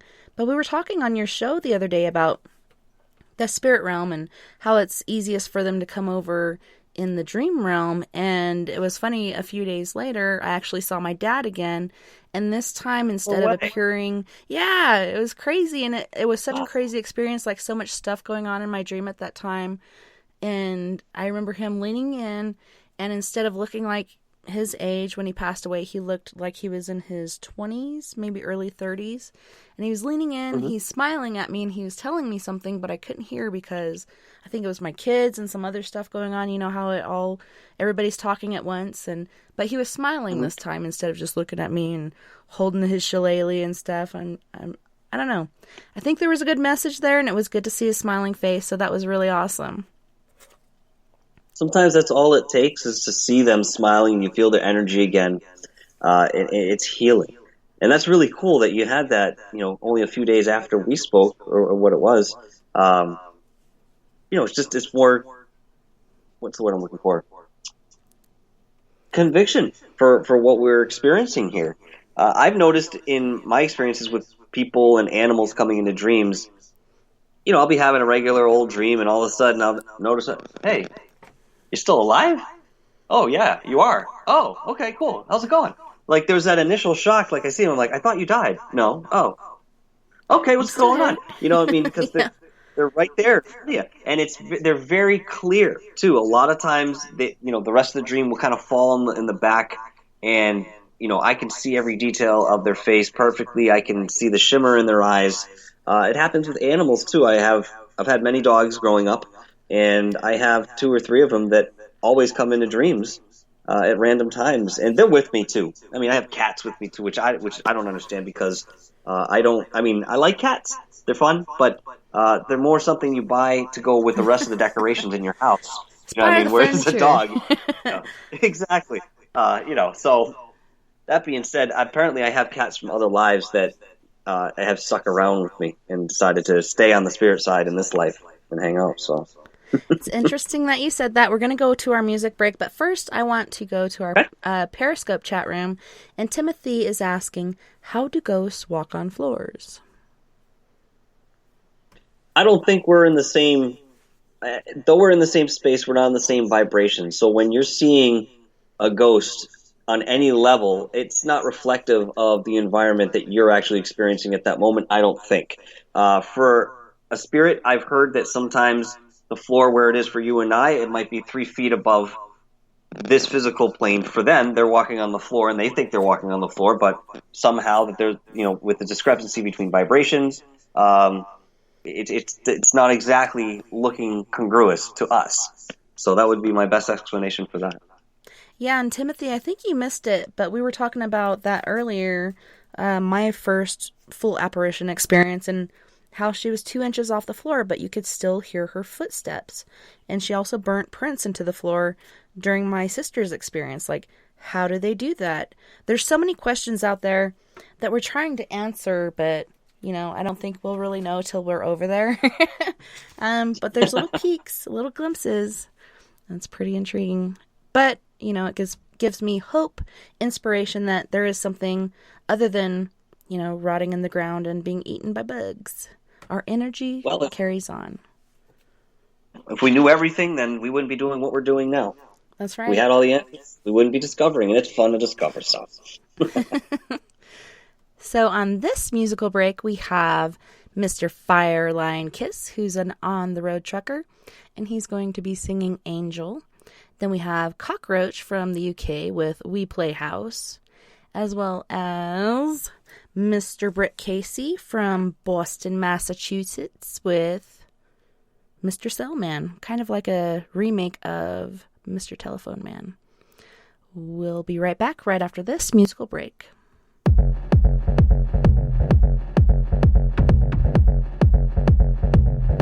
Angel.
We play house.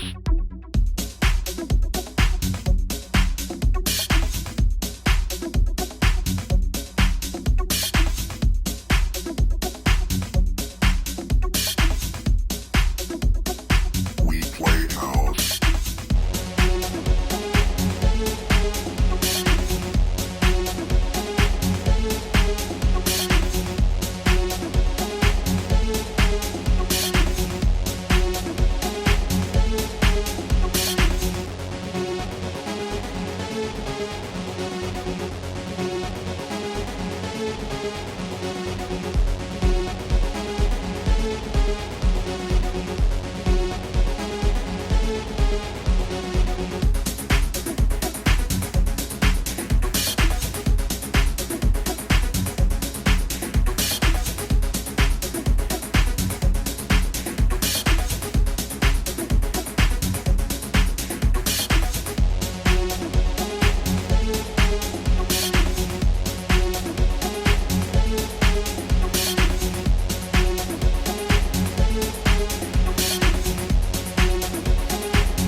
We play house.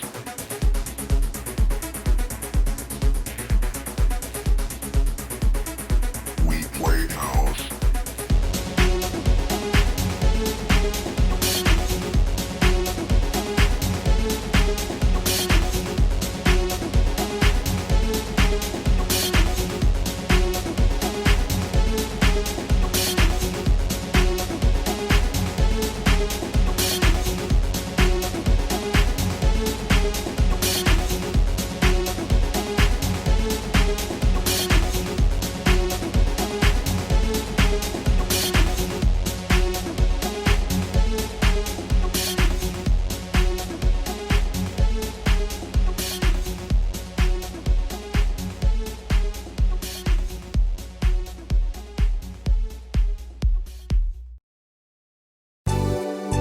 Hello?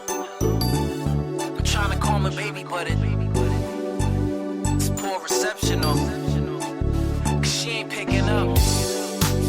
Hello? Hello? Listen, Mr. Operator, I've been up all day and I'm trying to dial my baby's number. See, it only rings straight to the machine.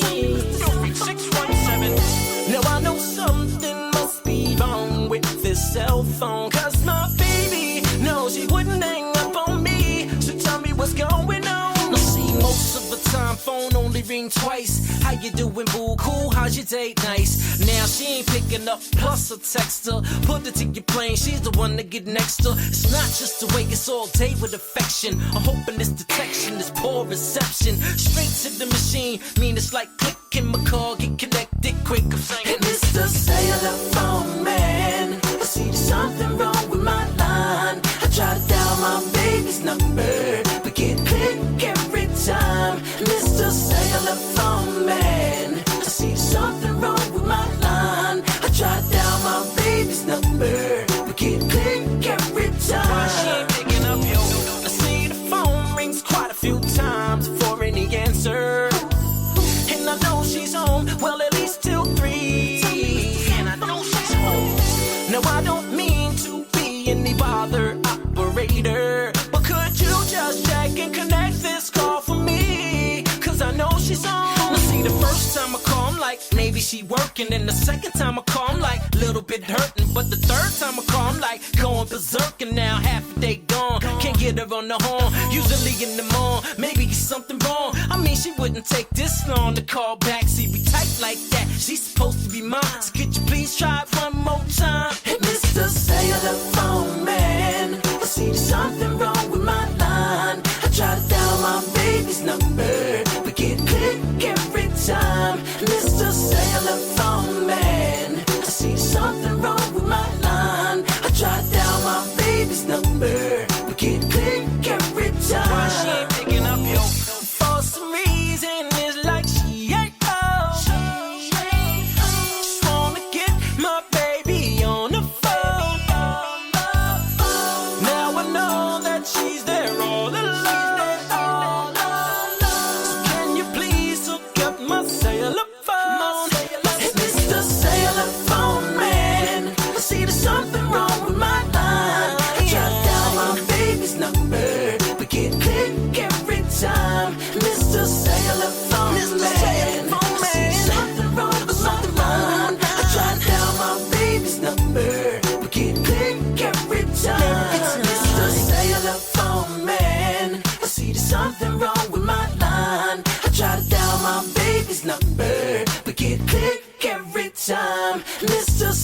telephone man. I see something wrong with my line. I try to dial my baby's number, but get click every time. Why she ain't picking up, yo?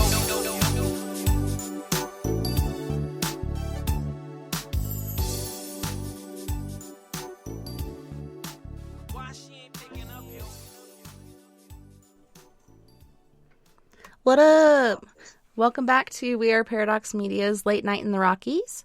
Tonight we are joined by Mr. Michael Roser. Welcome back, and thanks so much for hanging out with me tonight. Thank you very much, Tessa. I'm having a great time. I'm glad.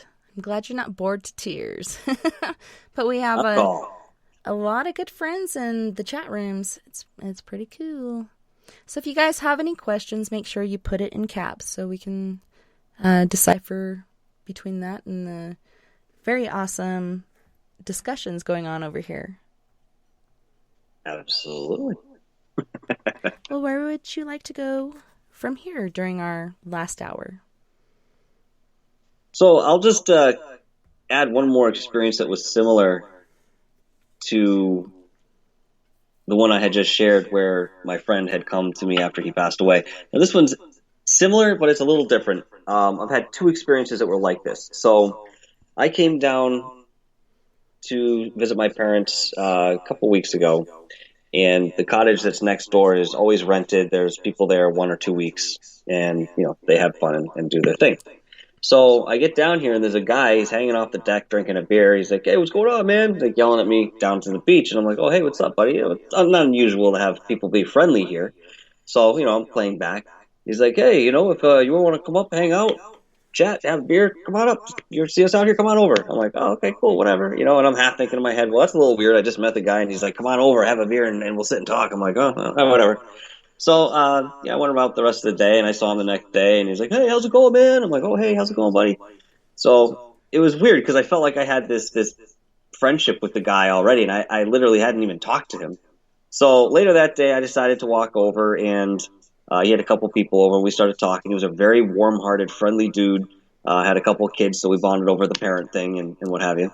But of course, as most conversations go when I meet people in public, they say, "So what do you do?" I say, "Well, I'm a server by day to pay the bills, and otherwise I do talk radio and I cover the paranormal." And once I say that, people's questions just start coming out, their experiences start coming out, and we get really involved. So I ended up talking to him and a buddy of his for probably an hour before I decided that I had to go find my kids. And so I bid him well, and I said, I'll be back over at some point, and we'll get together and talk again. So we were having a good conversation. So a little time goes by. Towards the end of the week, I'm like, all right, I'm going to go over. It was later in the evening. I was like, I want to get this guy's number. We'll get together at some point and hang out. He seems like a nice guy. I have some weird vibe with him that I want to follow up on. And so I go knock on the door, and his buddy answers the door. I just expected him to open the door, like, "Hey, what's your number? I know you're leaving soon. We can get together, as much as we want to. Let's get together later." And that would be it, and I'd leave. But his friend answers the door. He says, "Come on in." I said, "All right, cool." So I walk in, and this guy comes down the stairs, and he's had a few drinks, which is fine. But, you can tell where he is. And so we sit down, and he starts basically touting me to his father-in-law. There's like this real cool guy that knows all about the paranormal and whatever, and he's the guy to talk to, and this and other thing. And I'm like, all right, yeah, cool, whatever.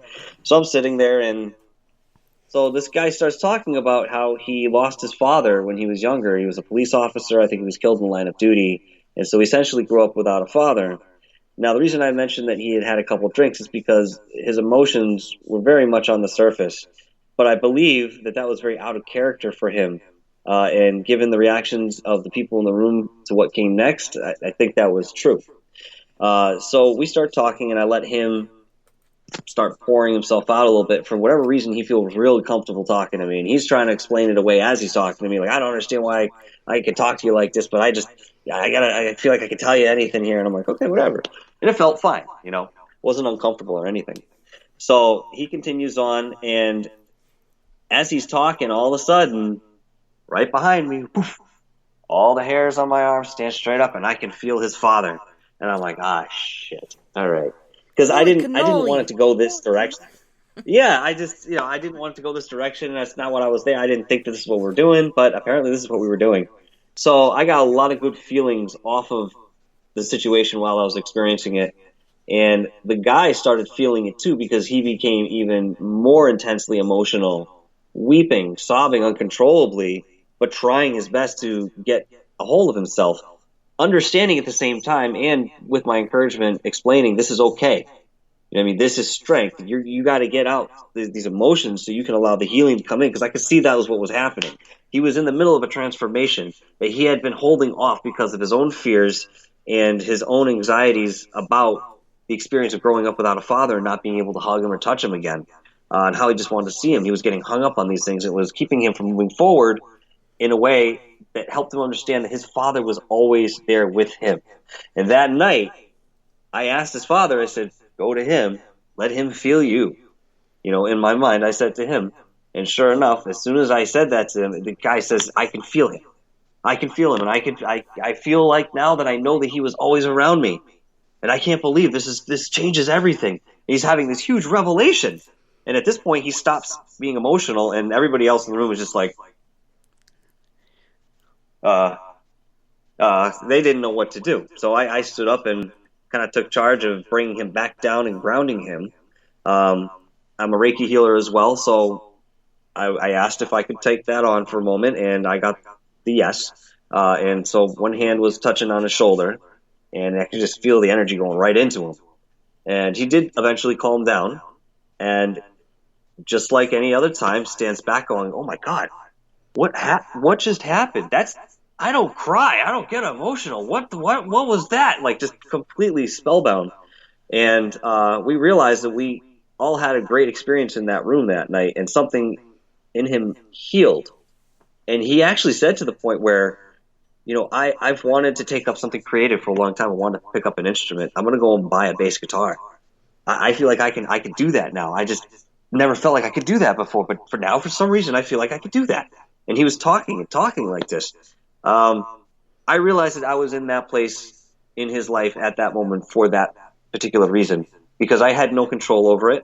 I allowed it to happen. I mean, I don't think I could have really gotten off that boat if I tried to. I was in it for the ride, and I had to, ride it out. But we find ourselves in these situations sometimes, and as you become more aware of your gifts as an intuit or an empath or a healer or anything along those lines, you can develop them by allowing these experiences, which are already at the helm waiting for you, to say yes. And that I want to go through with this and go to that next level with myself, develop that aspect. So all of us get these sort of things. Not maybe to that. Do you pick up on that, your thoughts as too, or what? And, the peaceful protests are huge ones. Yeah, and like you said, it's fear, So that makes like sense. hurting somebody. Absolutely. And I think a lot of it is learned in childhood. Keep in mind that you never really get a chance to create your own perception of the world. You're given the perception that your parents have, that your authority figures have, your teachers have, people who have been around and had the chance to maybe experience things in their own way because they've hit adulthood. Of course, they in turn have also learned their parents' perception of the world. So we don't ever really get a chance to create our own. And maybe in our adult life, we start to understand that, and then we have to disassemble a lot of what's already been there. Oh, absolutely. By their throat, be guided to, maybe work something around the head, or there's something going on the other side of the body, maybe with an organ or something like that. And a lot of times I won't know the exact position of where the energy is flowing, but I'll be able to feel and see that it's going where it needs to go. I had an interesting experience when I first started working with energy. It was before we called it Reiki. And even though it was a known modality, it was just energy healing for us, and that's what we practiced. I had an older woman come and sit in the chair, and I mentioned after and talk. And the woman said that she had some sort of degenerative issue with her knee, and she had been having a lot of pain, and that was one of the reasons that she came to the session about what we felt. Passing away from cancer, she introduced me to that and crystals and drumming and different things along those lines. But it was interesting, like how you cancer, but I actually still feel them. When you scan somebody, you'll just run your hands over, and once you kind of connect with their energy, you can feel these like divots, like in certain places of their body where there is some Feel that in heaven. Edge, like brilliant. Never seen anything like it in my life. They say that sometimes when you cross over, it takes people more or less time to figure out what they can manipulate and how they can work things around. But eventually, everyone gets there. I still think that there is a difference where, you know, some people who have had more experience with a certain incarnation might have the experience over somebody who hasn't incarnated that many times in a body or something like that. But eventually, I guess we all get it. I wonder if it's similar to, you know, people using telekinesis and, you know, things of that nature in this reality. So I've never. But you know, you see different things happen with that. Speaking of, actually, I was talking to my Qigong instructor some time ago, and he used to travel all around and work with energy as well as train for MMA and so forth. And he remembered a group of people that were taking their sexual energy and they were moving it to a different part of their body that would allow them to make sort of an external casing around them energetically. But there are some qualities that are, I think, needed to some degree, but still have benefit for certain groups of people who are maybe just discovering this, and that's their doorway in. And then, you know, they'll go out elsewhere spiritually from that one point. It's just something that, again, we all come back to a similar thing in the end that's been said over and over. And we now look at these with new eyes, and hopefully we'll take as much as we can out of them because we've forgotten so much information. It's insane. But over the past, like, people have burnt different texts, destroyed them in some sort of way, shattered them, whatever, just to keep us from having that knowledge, because the more knowledge we have, the more godlike we are. It's pretty interesting how they do that, and it seems to be a repeated cycle over history. It's happened over and over and over again, and I think we're going through it, like, during our time. We've all talked about it for years and years, but it actually seems to be culminating, and that kind of takes me to, supposedly those are stored with knowledge from the past, like, where are we going? But it seems like, I don't know, pretty heavy to me. Doesn't look good for a while, but I think we'll come out. We always do. We always survive. I think you're right. Looking into the past, groups like the Freemasons had purposely withheld information from us and stuff that they would find artifact-wise that might allude to a different origin of our history. Anything you can imagine, they've hid from us for years, since that group was founded. And the reason for that, at least initially, was to preserve what real esoteric knowledge that we still had left after the fall of Atlantis, which also resulted in the fall of consciousness for the planet and everything on it. So we lost a lot of that intuitive knowledge from that one action. And they were trying to preserve this, but kept it from the public because they knew, especially at that time, that the public or anybody outside of their understanding would misuse the information. So if somebody understood how to, move a tree from here to there using their mind, there's probably a handful of us who would probably go outside right now and give it a quick try, without understanding the effect of, maybe even hurting the tree or the ecosystem, all the things that it affects when you make a decision to do something. Throughout time, we've kind of gotten little bits here and there of the information that they've stowed away, and I think a lot of that is what we kind of play with today, especially when it comes to the sacred geometry or information about Egyptians and their mystery schools and things of that nature. There was only so much they could hold until some of it sort of leaked out. But I think it's, again, within the time that it needs to happen. We're at a point where people, again, as we mentioned, are starting to open up and be more accepting about these topics. And if that's the case, they're going to have the inquisitive nature to, at least explore some of these topics, which will, again, lead into all the other things that we talk about. And then, one sees that these things are connected, and hopefully that brings them to a point of a personal journey to see why that is or what reality really is. I think eventually we all get there. Maybe not in one lifetime, maybe not in the same lifetime, but eventually every spirit goes through a similar process of growth. It's really up to us and our experiences how quickly we want to do that. Yeah, and you hear about old souls and people that are, very old before their time, and I think that all falls in with the reincarnation and how much you know already. You don't know how you know it, you just know, you know? Yeah, you're absolutely right with that. There are a lot of people that have recollections of past lives, and it doesn't happen on purpose in the sense that they didn't seek it out. Maybe they get it in dream. Like myself, it just kind of appeared one afternoon while I was doing something else. I saw a past life and boom, woke up and wondered why I was on the floor. You know, people go to professionals to get these kind of things extracted from their consciousness. My grandmother used to do that a lot and had some very interesting and positive experiences with reincarnation as a result. But yeah, we've played all different roles. I played the woman, I played the man, I played the child, I played the son, daughter, and so forth. And we'll sort of rotate. I think that there's different soul families, and I think the official number for the big one is 144. And these 144 spirits, you're sort of assigned in a sense, willingly, that you decided that you're going to kind of bounce off of each other and have all these different experiences throughout whatever period that you would be incarnating on Earth to do whatever you're doing. It's all a building process in my mind. Even on the spiritual side, I think we're just building. Question always comes to, well, what are we building to? When does it end? Yeah, that I can't say. Something I think about a lot. So have you ever done a past life regression? With myself, yes. And it has never really been on purpose. But I had confirmations after the fact. So the big one for me was when I was at home. I was 25 or 26 at the time. I was on the computer, came home from work, and was just taking some downtime. And all of a sudden, I had this memory that started coming into my consciousness, but it wasn't a memory.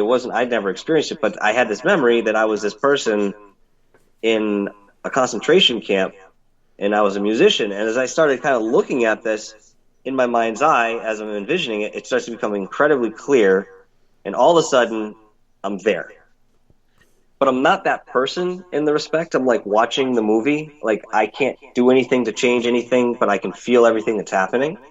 And this person is a man who's probably in his mid to late 30s. It was hard to tell because he looked pretty busted up in a respect, emaciated. Had this white torn smock on, and he was playing a violin. And as he's playing the violin, there's other people in this orchestral pit on one side, and then the other side there's this small path that goes up, and you're watching these naked people, a lot of women and children, I remember, going into this other bricked building, and you knew that you were playing happy music to just be deceitful and make them think they were going into the showers when in fact there was the gas chamber. And I just remember feeling so helpless and not being able to do anything but just play this stupid happy music that just didn't make sense. And I was sort of angry, but the emotion was more, just despair. So I kind of came to, and I realized that I had fallen on the floor from the chair somehow. So I imagine that I actually passed out, but I don't know for sure because I kind of got up and I was like, well, that was really strange. I felt fine. Wasn't dizzy or anything. And I'd sat down on the chair and just thought about it. Wow, what the hell was that? And I felt it. And as I felt it more, I could feel it more. It just became part of me. It was like something blossomed in me, and I could feel this pain again. And I was like, ow, what the? I didn't like it. So I started walking around with this. I didn't tell anybody about it. And 2 years go by, and I have a reading, and this woman is doing her thing. She's talking about this and the other thing, and then she just kind of stops, and she looks at me, and she goes, did you know you were in the Holocaust? And I looked at it, and I froze. I said, yeah, how do you know that? And it was reactionary that I said this. And she's like, oh, you were a musician. You played a violin while you watched people go into the gas chambers, and you couldn't do anything about it. And you lost your love for music then. She says, the bent of your music, most of your music that you write, does it have more of a melancholy feel to it? I said, yes. There's been a mold that I'd sit down and try to write something happy, and it would become something very dark and spiritual, but emotional. And I could never really break away from that sort of darkness that was in my music. She's like, that's the reason right there. And at that point, I was just in shock because I had had that experience prior to her saying anything about it, and she brought it up like that. And then she mentioned another past life that I had with my father, who was also my father then in India, where I was supposed to be a man of knowledge and join the priesthood as the family step goes, and I just wasn't disciplined enough to do it, and I died a bitter and angry, unmarried man. Uh-oh. You know what? I came back as a comedian, so I mean, something happened between then and there. And the crystal skulls. But that's what comedy is. That's what it is. For sure. You gotta relate. I'm looking at this. Man, it says, holy shnikes. Oh, holy shnikes. I think we're off the air. That is crazy. What the hell happened? Uh-oh.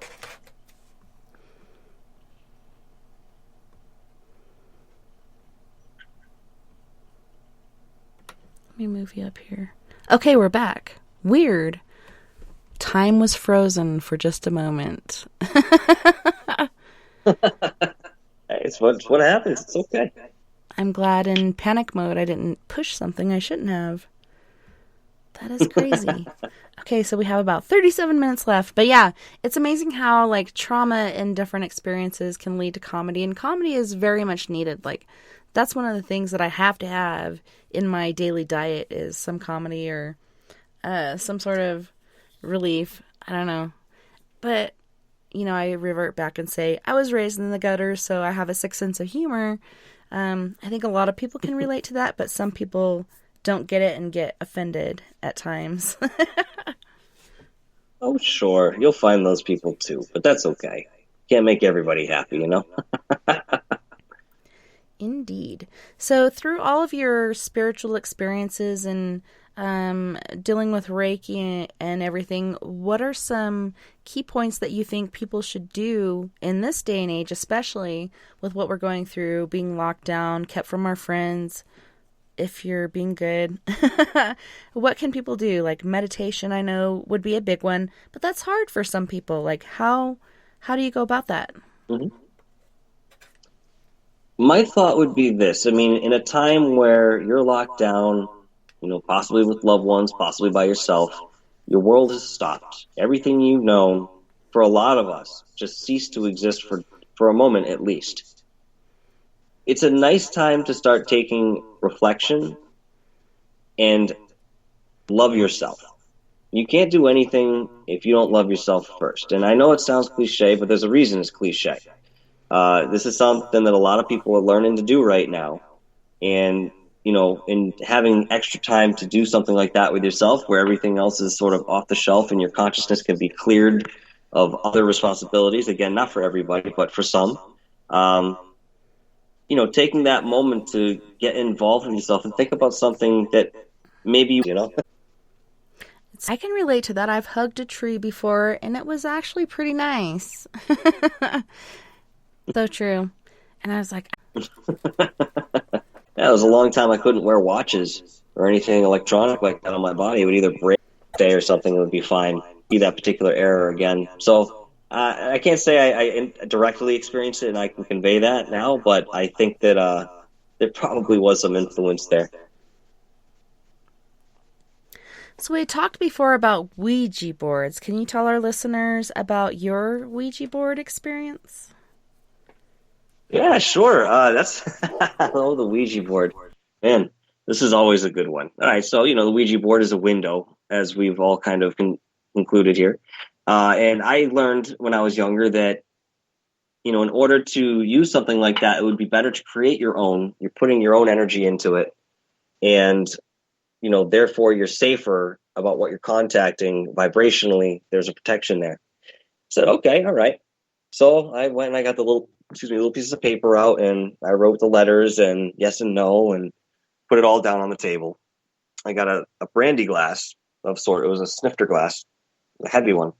Put that down and sure enough, put my hands on there and started opening the door and asking questions. And as I mentioned last time I talked to you, Tessa, that feeling, that weightless feeling of the I'm sorry, what's it? and I wouldn't say, where do I live, these kind of things. More sessions, it just started to not make much sense, and I abandoned it.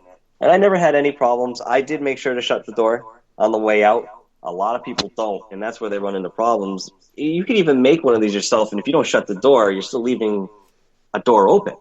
Anything else could step through there. So definitely, if you guys are playing with these, make sure you shut the door. Say goodbye. But definitely, I would advise, say goodbye and make sure that that's final. But I would definitely recommend making your own if you were going to embark on this sort of thing. It does give it a different touch.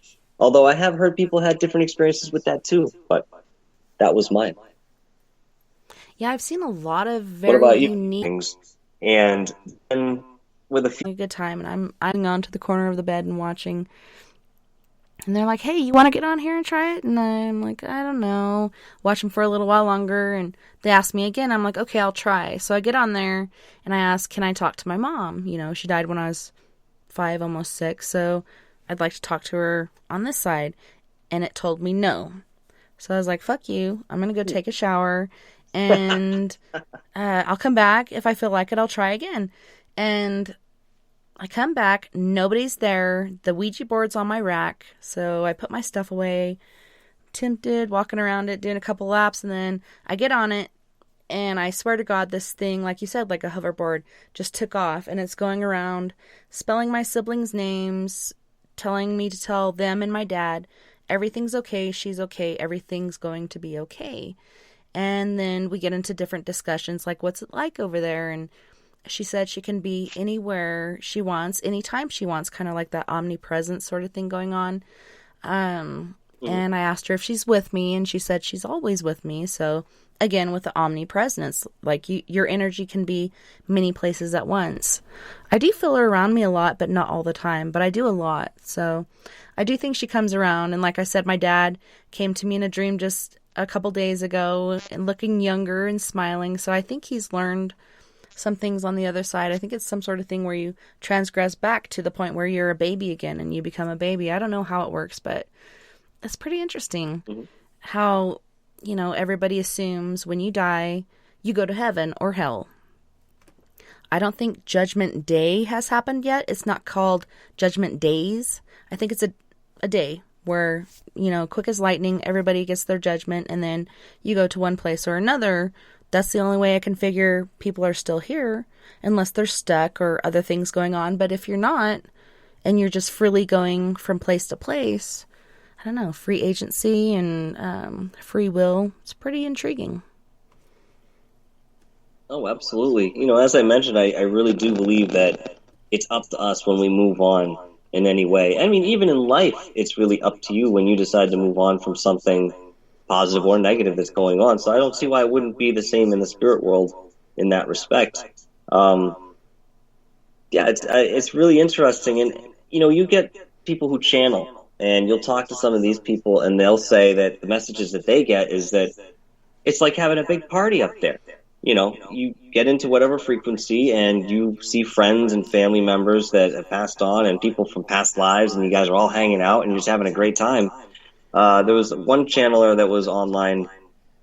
I can't remember her name, but it was something like Messages from Eric or something like that. I could look it up to send to you at some point. But some of her readings were really interesting because she was trying to tap into some celebrities that had passed away or historical figures through through her son who had passed away.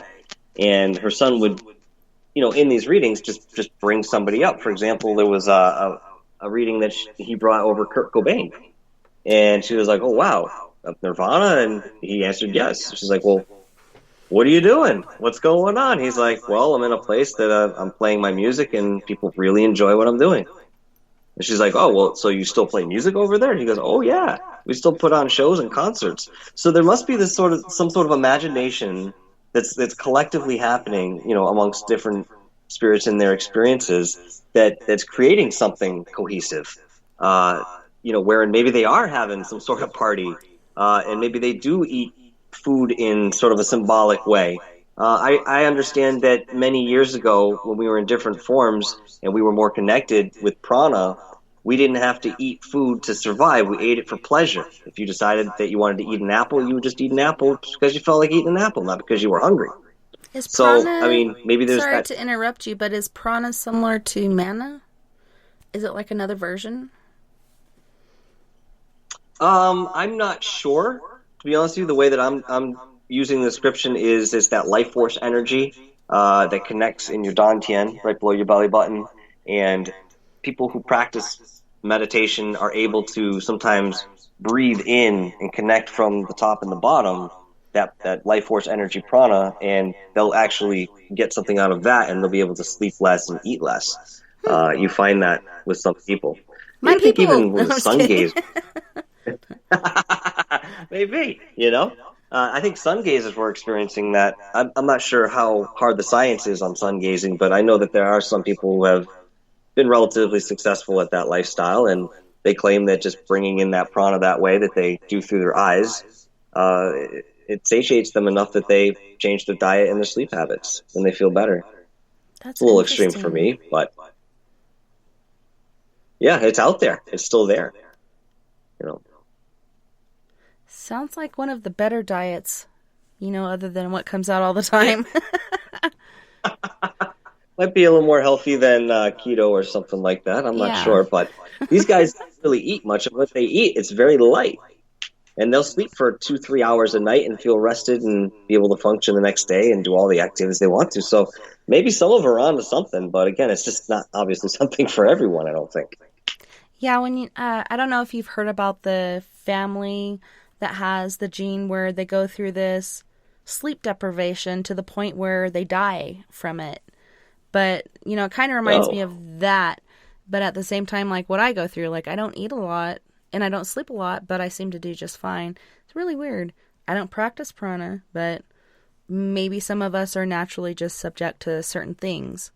My daughter does the same thing, both of them. Very strange. But yeah, I had a point that I was going to. I'm wondering with you,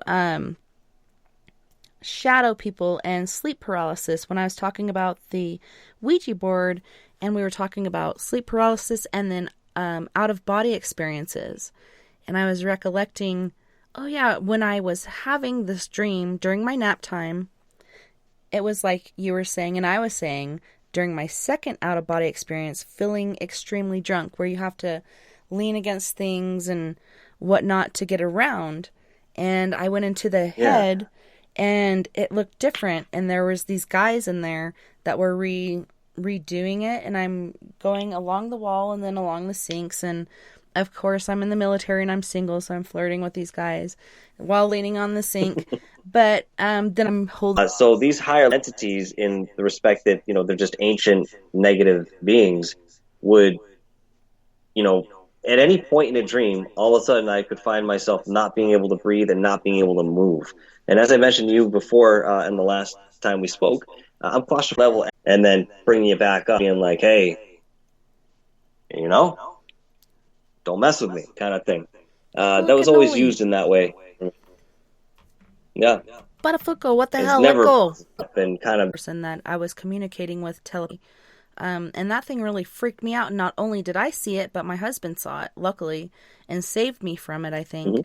I only had it twice. I don't think this is a sleep disorder. I think this is something else altogether, and it could be random different things, like I said, out-of-body experiences or pathically. maybe they had where they were closer to the light, and just throughout their own actions or their own decisions or whatever they wanted to gravitate towards, they completely lost sight of that.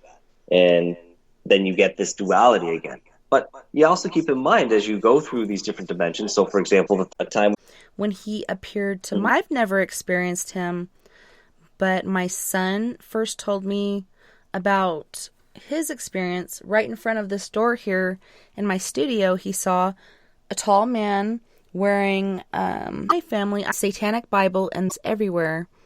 And then they threw the tapes away, which I was like, dude, you should have given those to me because I could listen to them and see what was going on. Like, are these exorcisms or different things? Do I really want to listen to them? But I really wanted them. The bubbly rocks carried the rock. woman who looked like she was wearing it or something, but had like this period dress, and then a smaller one who looked like a little boy. I don't remember that he was wearing anything of mention, but they were all just standing there looking at me, and I got the impression when I saw them and they saw me that they were kind of like, well, who's this guy? What are you doing? And so I said out loud, I'm moving in. I'll be living in this room. And, I just went about my business. Now, I told the guy that I lived with that I'd seen this, and he was a staunch believer in nothing paranormal. He's like, oh, yeah, no, that's, we don't have anything here. There's nothing here. Yeah, I grew up in this house. I said, okay, that's fine. So I let it rest. 3 days later, we had a handful of people over and a bond, because we all are aware of it now. And I looked at him and I said, see, dude, I told you. And he's like, no, come on, no. And he gets up, and I go with him, and he goes to the back door. And he opens the back door, and much to his chagrin, he finds that the last tenant that was living there had basically filled the entire back hall with cases of empty beer. So there was no way to get up the stairs or even in front of the door if you had tried. Yet we heard the knocks coming from that door, and he looked at me and shut the door, and he just walked away. So I don't know how much control shadow people have on their environment, but that was pretty interesting. Well, and it seems like shadow people can be different things. You hear about the ones in cemeteries that prey on people that go to investigate the dead, and they'll follow you home and cause trauma and chaos and fights and contention, so on and so forth. But then there's, regular entities that are drawing off whatever energies around them to form, to manifest. So, like you said, you had a family. They didn't seem malicious, but they're still active. They're still there. Sometimes they're white, sometimes they're black. It just depends on what they're drawing off of, I assume. Mm-hmm. Possibly making an ass out of myself. Hey, you know what? The reality is, if all these things are around us and they're always watching, that means that everybody's watching you at any given point. We're always on stage in a certain respect, I guess. But I guess you can't really walk around life thinking that. You might get a little paranoid. But the truth is there. If the ETs can see us at length, as well as, spirits of deceased family members or otherwise, it makes me wonder why we don't have the ability to have that certain perception. Maybe we're just too overwhelming. Maybe our filter that we have is a protection of sorts. Probably, Well, yeah, there's a lot of things that you forget that are very traumatic that you should remember, but your mind is trying to protect you. It knows you can't handle this. So, block. There's so many things that you don't remember, or perhaps you remember differently, to try to continue to live as a functional human being. I mean, some of these things are very overwhelming for so many people. A lot of people break from it. A lot of people get addicted. Like, I want to go more. I want to figure this stuff out. What's going on? Oh, yeah. And that's okay. That's all right. That starts you on another path, and, who knows where it's going to lead. You might find something very interesting. Everybody's introduction to this path is very fascinating to me, because it literally comes from all different angles. Anything you can imagine, people come from that walk. And they still seek the same thing. We're all looking for the same damn thing. All of us. Just in different ways. The sooner I think the majority of us understand that, the better off we'll probably be.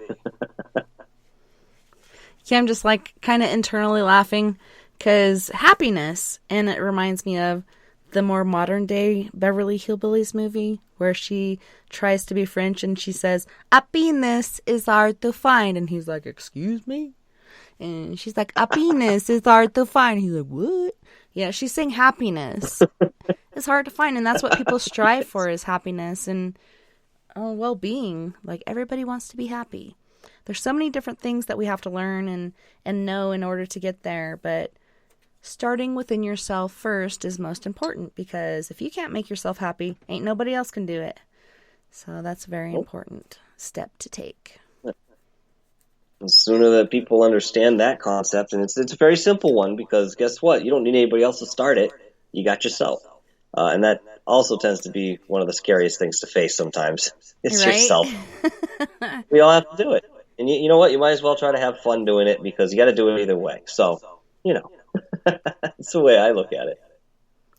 Earlier you were talking about animals that have come back in spirit. And it's funny, throughout my life, I never really thought about it until I had one in my house. I almost stepped on this black cat. I'm standing by the furnace heater, And then I go to walk into the kitchen, and this black cat scurries off into the bedroom. And I'm like, what the hell? I don't have any animals. So I'm looking everywhere. This house was built out of 3 cabins that came from Mesa Verde, which is old Anasazi ruins. And I look everywhere, can't find it. Another time, I almost hit it with a vacuum cleaner, and it ran into the living room and hid behind the couch. Couldn't find it again. That was my first interaction with a spirit of an animal.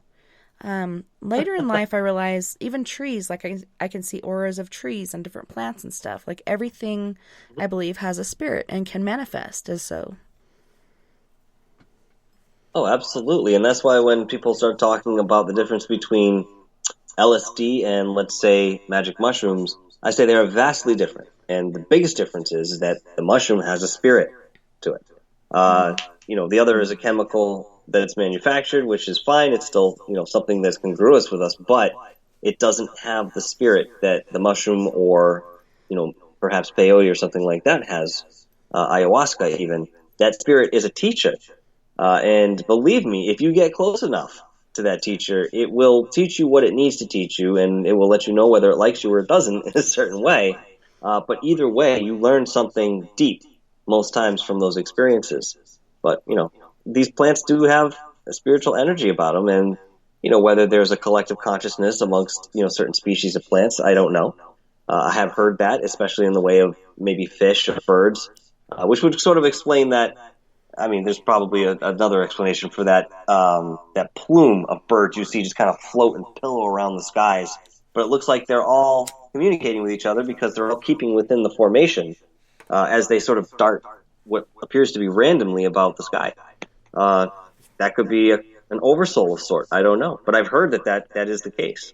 I just haven't done enough research into it to say conclusively myself that I know that, or I believe it. It's really amazing when they do that and they don't hit each other, and they're, like you said, so random and all over the place, and they keep their form. It's kind of like watching gel or marbles or something. Yes. Very interesting. Yeah. Other than the cat, the only other animal spirit I saw was a deer, and it ran in front of my car, and the first portion of it looked like a deer, but the second portion was like a cream-colored streak. So I was just like, huh. What the hell, did you see that? And he saw it too. So then I didn't feel crazy. But yeah, it was interesting. But I think, every living thing here has a spirit, has a soul. And people talk about Sasquatch. How come this picture's blurry? Well, maybe it's moving really fast. Or maybe it's a ghost of Sasquatch. Could be. You never know. Could be interdimensional. And that's why you're not catching it, as readily as you think you should be. I actually saw something similar run in front of my car one night. I was driving back for about an hour trip. It was about 2 a.m, and I was on the stretch of highway that didn't have any lights on it. And out of the left side, come careening across the street, was this fox that as soon as he hit the pavement and came in just a little bit, before I would have hit him, he turned into this rolling smoke, and it just disappeared and faded right out of my view, and I went right through. And I thought I was going to hit something. Like, I was bracing because I thought I was going to hit something, and it just poof. And I've never had an explanation for that. I don't think that was personal. Maybe spirit animal or something like that, but I don't think it was personal. Maybe there's, the animals stick around in the same respect. I've heard that too. They don't move on sometimes through trauma, or, somebody keeps them here in a sense, energetic sense, But animals are so pure. Go ahead. No, I was just saying animals are so pure. Mm-hmm. Yeah, pure love and devotion and everything you want. But it's funny how, like, the cat ghost that I had in my house seemed intelligent. It wasn't just replaying. Like, when I almost stepped on it, it ran. When I almost vacuumed it, it ran. But with this deer, could have been residual. Like, this is how it died, trying to cross this road, and it got hit in the hindquarters, and that's why that part's blurry, or could be intelligent and just really quickly moving across. I don't know. Very interesting. No, that's a good point. It's a very good point. Usually when I see spirit animals, they'll come into my room when I'm doing something of intense focus, and I'll just notice out of the corner of my eye, and I'll see them, and I'm like, wait a minute, what the hell? And I'll look, and they're gone. I'm like, okay, whatever. and I'll go back to what I'm doing, and then all of a sudden I'll see this movement by my leg. I'm like, the heck? And I physically react to it, and I see it for a second, and boom, it's gone. I'm like, okay, come on. And it'll happen 2, 3, 4 times to the point where sometimes I'm like, all right, come on, knock it off, because I start like having that jump reaction because I think something's falling off the counter, but it's actually one of these animals just jumping down. I'm like, I go to catch it. I'm like, oh no, come on. You're messing with me here. Hell? It's a very odd experience. It really is. It's very strange. Yeah, and it does. It makes you feel weird for a minute, but then you're like, no, I'm not crazy. This stuff is actually happening because it's happened so many times. I know. Oh yeah, all different ways. Okay, so there was another point that I had really quick before we have to go. Holy shnikes, I'm trying to, move my head around. Maybe I'll find it. Holy shit tards. All right, can't think of it. Maybe it'll come back. That's fine. I don't mind. I'm going to take a quick moment to thank a couple people here who've been very instrumental in what I do. First and foremost, Rick Cianci from Rick's Realm. He has been by my side since day one, as I indicated in the biography. And he continues to be by my side. I love the guy. Yeah, well, thank you. He's a very nice guy. We've been friends outside of the radio world for 12, 13 years now. And, he's been my right-hand man in all of this. So, Rick from Rick's Realm. And then, of course, I have Dave Gutter Gawker. He's an excellent man. He's been helping me tremendously. He helped me get in touch with you and has brought other guests on and has future guests of similar caliber. And that's what I'm looking for these days, people with substance or something real to share. Of course, I'll talk to your occasional layman who has experiences because that's where it all comes from. I'm a layman too. And I'm just having experiences like others. But I do like to talk to people who have the focus in the field, and Dave has really helped me break into that a little bit deeper and bring me more challenging guests, which, seem to be turning out pretty well so far. But both of those guys have really helped out, and I've had a couple other guys in different streams help me out as well, too. But those two have really been a big one for me. So, Gutter, thank you. Rick, thank you. They're both really awesome, and like I said, I haven't met Rick yet, but I've met Dave, and he just seems like such an open, honest, pure person. He kind of reminds me of a kid, with his openness, I can just look at him and smile. He's so, open. It's rare you meet someone so genuine, and when you talk to him, whether it's through an interview or personally, you know that that's a real person behind that. And he's just a lovely dude. He's full of love, and I like his direction, his positivity, and everything he's done for me and my show, and love being a part of what he does too. For sure. I just heard that he recently moved to another haunted bar, and I didn't get to hear too much about it, but I know the last one, a guy died on the pool table. He had cardiac arrest or an aneurysm or something, but I'm not sure what the story is with this new one. Do you know? I'm sure he's kind of mentioned it, and I haven't really checked, some of the chats here, but I have seen plenty of pictures of the place, and it is gorgeous. It is such a quaint little spot. He's got his living quarters up above, and it just looks really cool. He ripped out all the carpets over the past 2 days, and has been really taking care of the rest of what he needs to. But it's a very quaint little place, and I haven't heard much about the hauntings yet, at least from my recollection, but I know we'll hear about it soon. That's funny. He moved from one haunted bar to the next one. He's still got a ghost. It's great.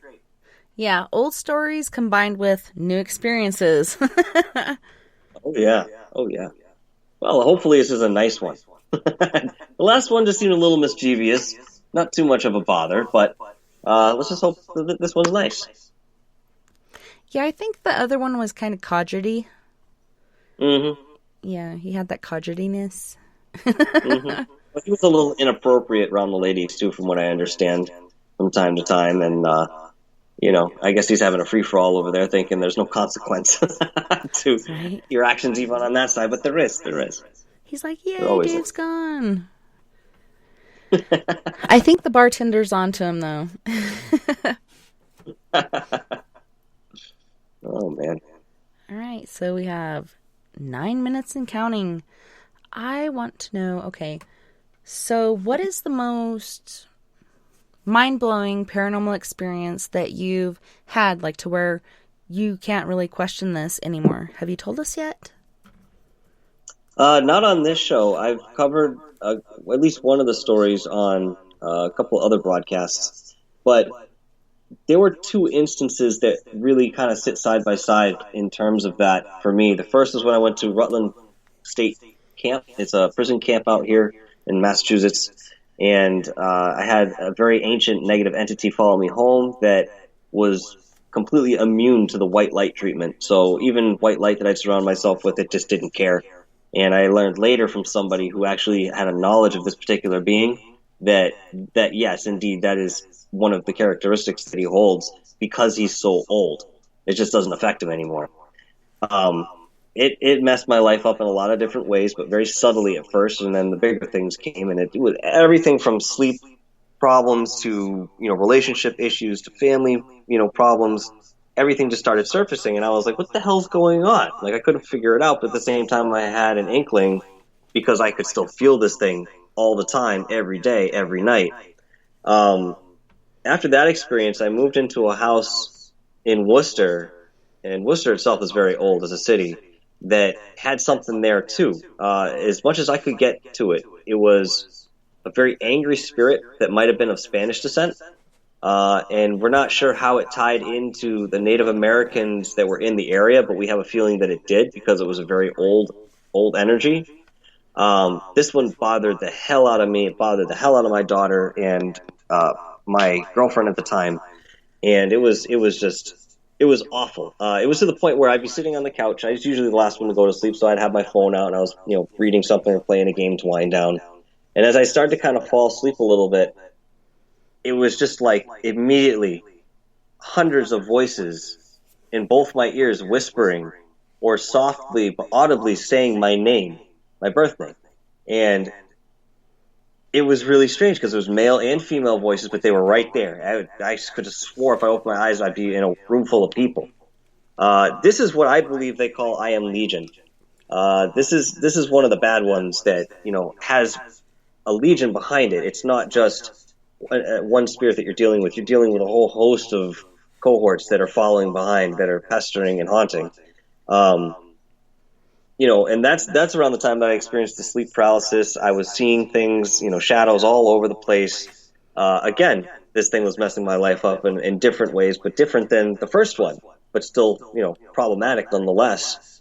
Just going through those experiences day by day and feeling what I was feeling, there was no doubt in my mind that what I was experiencing was what I thought I was experiencing, and that I had gotten this from a location.